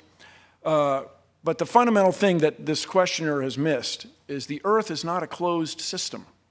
So there's energy pouring in here from the sun, if I may, day and night, because the night it's pouring in on the other side. And so that energy is what drives living things on Earth, especially for, in our case, plants. By the way, if you're here in Kentucky, about a third and maybe a half of the oxygen you breathe is made in the ocean by phytoplankton, and they get their energy from the sun. So The second law of thermodynamics is a wonderful thing. It has allowed us to have everything you see in this room, because our power generation depends on the robust and extremely precise computation of how much energy is in burning fuel, whether it's nuclear fuel or fossil fuel or some extraordinary fuel to be discovered in the future. The second law of thermodynamics will govern any turbine that makes electricity that we all depend on and allowed all these shapes to exist. Any response, Mr. Ham? Let me just say two things, if I can, if a minute goes that fast or long. One is, you know what? Here's a point we need to understand. You can have all the energy that you want, but energy or matter will never produce life. God imposed information language system, and that's how we have life. Matter by itself could never produce life, no matter what energy you have. And you know, even if you've got a dead stick, you can have all the energy in the world in that dead stick, it's going to decay, and it's not going to produce life. From a creationist perspective, we certainly agree. I mean, before man sinned, you know, there was digestion and so on, but because of the fall, now things are running down. God doesn't hold everything together as he did back then. So now we see, in regard to the second law of thermodynamics, we would say it's sort of, in a sense, a bit out of control now compared to what it was originally, which is why we have a running down universe. And that's time. A new question for you, Mr. Ham. Hypothetically, if evidence existed that caused you to have to admit that the earth was older than 10,000 years and creation did not occur over 6 days, would you still believe in God and the historical Jesus of Nazareth and that Jesus was the Son of God? Well, I've been emphasizing all night. You cannot ever prove using the scientific method in the present, you can't prove the age of the earth. So you can never prove it's old. So there is no hypothetical because you can't do that.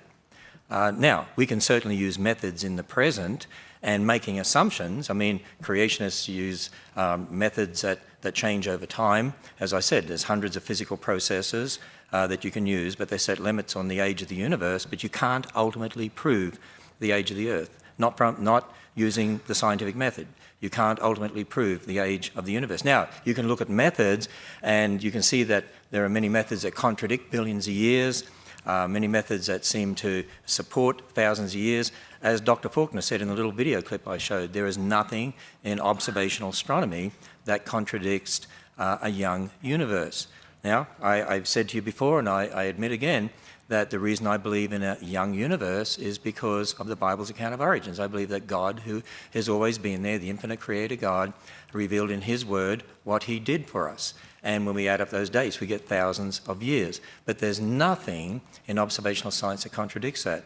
But as far as the age of the earth, the age of the universe, even when it comes to the fossil record, that's why I really challenge Christians. If you're going to believe in millions of years for the fossil record, you've got a problem with the Bible. And that is that then you've got to have death and disease and suffering before sin. So there is no hypothetical in regard to that. You can't prove scientifically the age of the earth or the universe. Bottom line. Mr. Nye. Well, of course, this is where we disagree. You can prove the age of the earth with great robustness by observing the universe around us.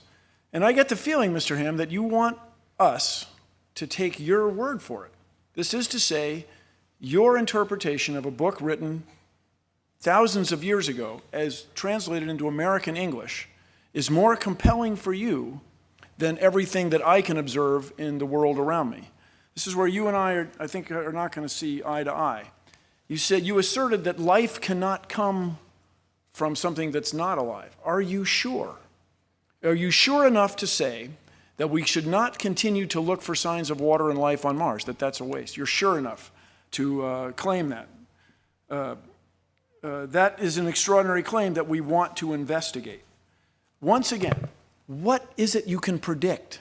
What do you provide us that can tell us something about the future, not just about your vision of the past? A new question, Mr. Nye. Is there room for God in science?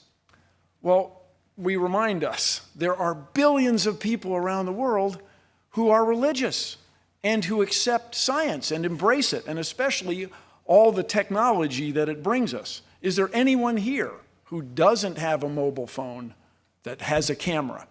Is there anyone here whose family members have not benefited from modern medicine?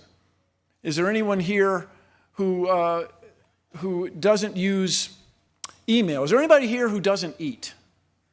Because we use information sent from satellites in space to plant seeds on our farms. That's how we're able to feed 7.1 billion people, where we used to barely be able to feed a billion.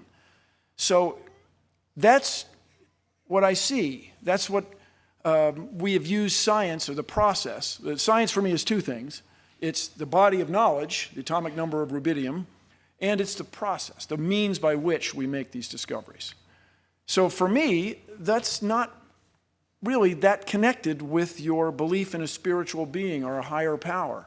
If you reconcile those two, scientists, the head of the National Institutes of Health is a devout Christian. There are billions of people in the world who are devoutly religious. They have to be compatible because those same people embrace science. The exception is you, Mr. Ham. That's the problem for me. You want us to take your word for what's written in this ancient text to be more compelling than what we see around us. The evidence for a higher power and spirituality is, for me, separate. I encourage you to take the next minute and address this problem of the fossils, this problem of the ice layers, this problem of the ancient trees, this problem of the ark. I mean, really address it. And so then we could move forward. But right now, I see no incompatibility between religions and science. Mr. Ham, response? Yeah, I actually want to take a minute to address the question. Let me just say this. My answer would be God is necessary for science. In fact, you talked about cell phones. Yeah, I have a cell phone. I love technology. We love technology here at Answers in Genesis. And I have email. I probably had millions of them while I've been speaking up here. And satellites and what you said about, the information we get, I agree with all that. See, they're the things that can be done in the present. And that's just like I showed you, Dr. Stuart Burgess, who invented that gear set for the satellite. Creationists can be great scientists. But see, I say God is necessary because you have to assume the laws of logic. You have to assume the laws of nature. You have to assume the uniformity of nature. And that was the question I had for you. Where does that come from if the universe is here by natural processes? Christianity and science, the Bible and science go hand in hand. We love science. But again, you've got to understand, inventing things, that's very different than talking about our origins. Two very different things. Mr. Ham, a new question. Do you believe the entire Bible is to be taken literally? For example, should people who touch pig's skin, I think it says here, be stoned? Can men marry multiple women? Do I believe the entire Bible should be taken literally? Well, remember in my opening address, I said we have to define our terms. So when people ask that question, say literally, I have to know what that person meant by literally. Now, I would say this. If you say naturally, and that's what you mean by literally, I would say, yes, I take the Bible naturally. What do I mean by that? Well, if it's history, as Genesis is, it's written as typical historical narrative, you take it as history. If it's poetry, as we find in the Psalms, then you take it as poetry. It doesn't mean it doesn't teach truth, but it's not a cosmological account in the sense that Genesis is. There's prophecy in the Bible. And there's literature in the Bible, concerning future events and so on.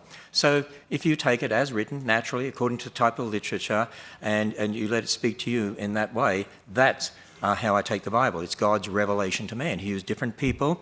The Bible says that all Scripture is inspired by God, so God moved people by His Spirit to write His words.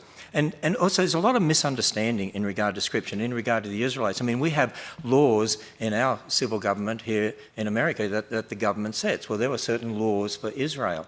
And, some people take all that out of context and then they try to impose it on us today as Christians and say, you should be obeying those laws. It's a misunderstanding of the Old Testament. It's a misunderstanding of the New Testament. And again, it's important to take the Bible as a whole, interpreting Scripture as Scripture. If it really is the Word of God, then there's not going to be any contradiction, which there's not. And by the way, when men were married to multiple women, there were lots of problems. And the Bible condemns that for what it is, and the Bible is very clear. The Bible is a real book. There were people who did things that were not in accord with Scripture, and it records this for us. It helps you understand it's a real book. But marriage was one man for one woman. Jesus reiterated that in Matthew 19, as I had in my talk. And so those that did marry multiple women were wrong. Time there. Mr. Nye, response. So it sounds to me, just listening to you over the last 2 minutes, that there's certain parts of this document of the Bible that you embrace literally and other parts you consider poetry. So it sounds to me in those last 2 minutes like you're going to take what you like, interpret literally, and other passages you're going to interpret as poetic or descriptions of human events. All that aside, I'll just say scientifically, or as a reasonable man, it doesn't seem possible that all these things that contradict your literal interpretation of those first few passages, all those things that contradict that, I find unsettling when you want me to embrace the rest of it as literal. Now, as I say, I'm not a theologian, but we started this debate, is Ken Ham's creation model viable? Does it hold water? Can it fly? Does it describe anything? And I'm still looking for an answer. And time on that. Mr. Nye, here's a new question. I believe this was miswritten here because they've repeated a word, but I think I know what they were trying to ask. Have you ever believed that evolution was accomplished through way of a higher power? I think that's what they're trying to ask here. This is the intelligent design question, I think. If so, why or why not? Why could not the evolutionary process be accomplished in this way? Okay, I think you may have changed the question just a little bit. No, it's all good. The word-for-word question is, have you ever believed that evolution partook through way of evolution? I think I thought, but let me introduce these ideas for Mr. Ham to comment. The idea that there's a higher power that has driven the course of the events in the universe and our own existence is one that you cannot prove or disprove. And this gets into this expression agnostic. You can't know. I'll grant you that. When it comes to intelligent design, which is, if I understand your interpretation of the question, intelligent design has a fundamental misunderstanding of the nature of nature. This is to say, the old expression is if you were to find a watch in the field and you'd pick it up, you would realize that it was created by somebody who was thinking ahead, somebody with an organization chart with somebody at the top, and he'd order screws from screw manufacturers and springs from spring manufacturers and glass crystals from crystal manufacturers. But that's not how nature works. This is the fundamental insight in the explanation for living things that's provided by evolution. Evolution is a process that adds complexity through natural selection. This is to say, nature has its mediocre designs eaten by its good designs. And so the perception that there's a designer that created all this is not necessarily true, because we have an explanation that is far more compelling and provides predictions and things are repeatable. I'm sure, Mr. Ham, here at the facility, you have an organization chart. I imagine you're at the top, and it's a top-down structure. Nature is not that way. Nature is bottom-up. This was the discovery. Things merge up. Whatever makes it keeps going. Whatever doesn't make it falls away. And this is compelling and wonderful and fills me with joy and is inconsistent with a top-down view. And that's time. Mr. Ham. What Bill Nye needs to do for me is to show me an example of something, some new function that arose that was not previously possible from the genetic information that was there. And I would claim and challenge you that there is no such example that you can give. That's why I brought up the example in my presentation of Walensky's experiments in regard to E. coli, and there were some that seemed to develop the ability to exist on citrate, but as Dr. Fabich said, from looking at his research, he's found that that information was already there. It's just a gene that switched on and off. And so there is no example because, you know, information that's there in the genetic information of different animals, plants, and so on, there's no new function that can be added. Certainly great variation within a kind, and that's what we look at, but you'd have to show an example of brand new function that never previously was possible. There is no such example that you can give anywhere in the world. Fresh question here. Mr. Ham, name one institution, business, or organization other than a church, amusement park, or the Creation Museum that is using any aspect of creationism to produce its product. Any scientist out there, Christian or non-Christian, that is involved in inventing things, involved in a scientific method, is using creation. They are, because they're borrowing from a Christian worldview. They're using the laws of logic. I keep emphasizing that. I want Bill to tell me, in a view of the universe, it's a result of natural processes, explain where the laws of logic came from. Why should we trust the laws of nature? I mean, are they going to be the same tomorrow as they were yesterday? In fact, some of the greatest scientists that ever lived, Isaac Newton, James Clerk Maxwell, Michael Faraday, were creationists. And as one of them said, you know, he's thinking God's thoughts after him. And that's really, modern science really came out of that thinking, that we can do experiments today and we can do the same tomorrow. We can trust the laws of logic. We can trust the laws of nature. And if we don't teach our children correctly about this, they're not going to be innovative. And they're not going to be able to come up with inventions to advance in our culture. And so I think the person was trying to get out that, see, you know, there are lots of secularists out there doing work and they don't believe in creation and they come up with great inventions. Yeah, but my point is they are borrowing from the Christian worldview to do so. And as you saw from the video quotes I gave, people like Andrew Fabich and also Dr. Faulkner have published in the secular journals. There's lots of creationists out there who publish. People might know that they're creationists because the topic doesn't specifically pertain to creation versus evolution, but there's lots of them out there. In fact, go to our website, there's a whole list there of scientists who are creationists, who are out there doing great work in this world and helping to advance technology. Mr. Nye. There's a reason that I don't accept the Ken Ham model of creation, is that it has no predictive quality, as you touched on. And something that I've always found troubling. It sounds as though, and next time around you can correct me, it sounds as though you believe your worldview, which is a literal interpretation of most parts of the Bible, is correct. Well, what became of all those people who never heard of it, never heard of you?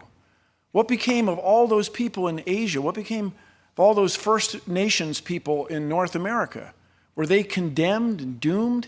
I mean, I don't know how much time you spent talking to strangers, but they're not sanguine about that. To have you tell them that they are inherently lost or misguided, it's very troubling. And you say, there are no examples in nature. There are countless examples of how the process of science makes predictions. Mr. Nye, since evolution teaches that man is evolving and growing smarter over time, how can you explain the numerous evidences of man's high intelligence in the past? Hang on. There's no evidence that humans are getting smarter. No, especially if you ever met my old boss. No, it's that what happens in evolution, and it's a British word that was used in the middle 1800s, it's survival of the fittest. And in this usage, it doesn't mean the most push-ups or the highest scores on standardized tests. It means that those that fit in the best. Our intellect, such as it is enabled us to dominate the world. I mean, the evidence of humans is everywhere. James Cameron just made another trip to the bottom of the ocean, the deepest part of the ocean, the first time since 1960. And when they made the first trip, they found a beer can. Humans are everywhere. And so it is our capacity to reason that has taken us to where we are now. If a germ shows up, as it did, for example, in World War I, where more people were killed by the flu than were killed by the combatants in World War I, that is a troubling and remarkable fact. If the right germ shows up, we'll be taken out. We'll be eliminated. Being smarter is not a necessary consequence of evolution. So far, it seems to be the way things are going because of the remarkable advantage it gives to us we can control our environment and even change it, as we're doing today, apparently by accident. So everybody just take a little while and grasp this fundamental idea. It's how you fit in with nature around you. So as the world changed, as it did, for example, the ancient dinosaurs, they were taken out by a worldwide fireball, apparently caused by an impactor. That's the best theory we have. And we are the result of organisms that live through that catastrophe. It's not necessarily smarter, it's how you fit in with your environment. Mr. Ham, a response?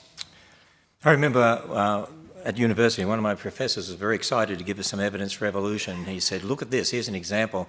These fish have evolved the ability not to see. And he was going to give an example of blind cave fish. And he said, see, in this cave, they're evolving because now the ones that are living there, their ancestors had eyes, and now these ones are blind. And I remember talking about Professor, but wait a minute, now they can't do something that they could do before.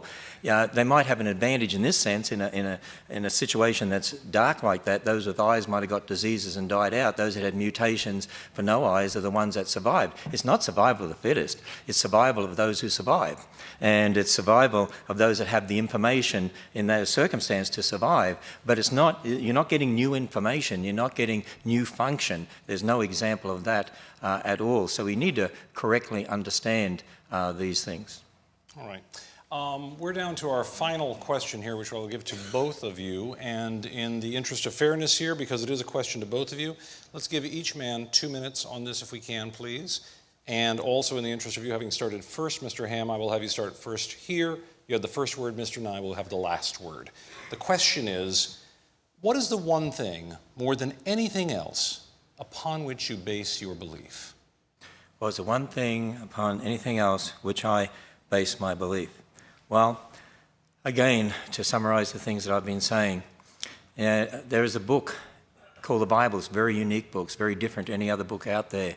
In fact, I don't know of any other religion that has a book that starts off by telling you that there's an infinite God and talks about the origin of the universe and the origin of matter and the origin of light and the origin of darkness and the origin of day and night and the origin of the earth and the origin of dry land and the origin of plants and the origin of the sun, moon and stars, the origin of sea creatures, the origin of flying creatures, the origin of land creatures, the origin of man, the origin of woman, the origin of death, the origin of sin, the origin of marriage, the origin of different languages, the origin of clothing, the origin of nations. I mean, it's a very, very specific book, and it gives us an account of a global flood in the history and the Tower of Babel. And if that history is true, then what about the rest of the book? Well, that history also says man is a sinner, and it says that man is separated from God, and it gives us a message that we call the gospel, the message of salvation, that God's Son stepped in history to die on the cross, be raised from the dead, and offers a free gift of salvation because the history is true. That's why the message based on history is true. I actually went through some predictions and listed others, and there's a lot more that you can look at, and you can go and test it for yourself. If this book really is true, it is so specific, it should explain the world. It should make sense of what we see. The flood, yeah, we have fossils all over the world. The Tower of Babel, yeah, different people groups, different languages. They have flood legends, very similar to the Bible. Creation legends, similar to the Bible. There's so much you can look at, and prophecy, and so on. And most of all, as I said to you, the Bible says, if you come to God believing that He is, He'll reveal Himself to you. You will know. If you search after truth, you really want God to show you as you would search after silver and gold. He will show you. He will reveal Himself to you. Mr. Nye. Would you repeat the question? The question is, what is the one thing more than anything else upon which you base your belief? As my old professor Carl Sagan said so often, when you're in love, you want to tell the world. And I base my beliefs on the information and the process that we call science. It fills me with joy to make discoveries every day of things I had never seen before. It fills me to joy to know that we can pursue these answers. It is a wonderful and astonishing thing to me that you and I, are somehow at least one of the ways that the universe knows itself. You and I are a product of the universe. It's astonishing. I admit, I see your faces, that we have come to be because of the universe's existence. And we are driven to pursue that, to find out where we came from. And the second question we all want to know, are we alone? Are we alone in the universe? And these questions are deep within us, and they drive us. So the process of science, the way we know nature, is the most compelling thing to me. And I just want to close by reminding everybody what's at stake here. If we abandon all that we've learned, our ancestors, what they've learned about nature and our place in it, if we abandon the process by which we know it, if we eschew, if we let go of everything that people have learned before us, if we stop driving forward, stop looking for the next answer to the next question, we in the United States will be outcompeted by other countries, other economies. Now, that would be okay, I guess, but I was born here. I'm a patriot. And so we have to embrace science education. To the voters and taxpayers that are watching, please keep that in mind. We have to keep science education in science classes. Thank you. One tiny bit of important housekeeping for everyone here. The county is now under a level 2 snow emergency. Drive home carefully. You'll have a lot to talk about, but drive carefully. This debate will be archived at debatelive.org. That's debatelive.org, one word. It will be found at that site for several days, so you can encourage friends and family to watch and take it over. Thanks so much to Mr. Nye and to Mr. Ham for an excellent discussion. I'm Tom Foreman. Thank you. Good night from Petersburg, Kentucky and the Creation Museum.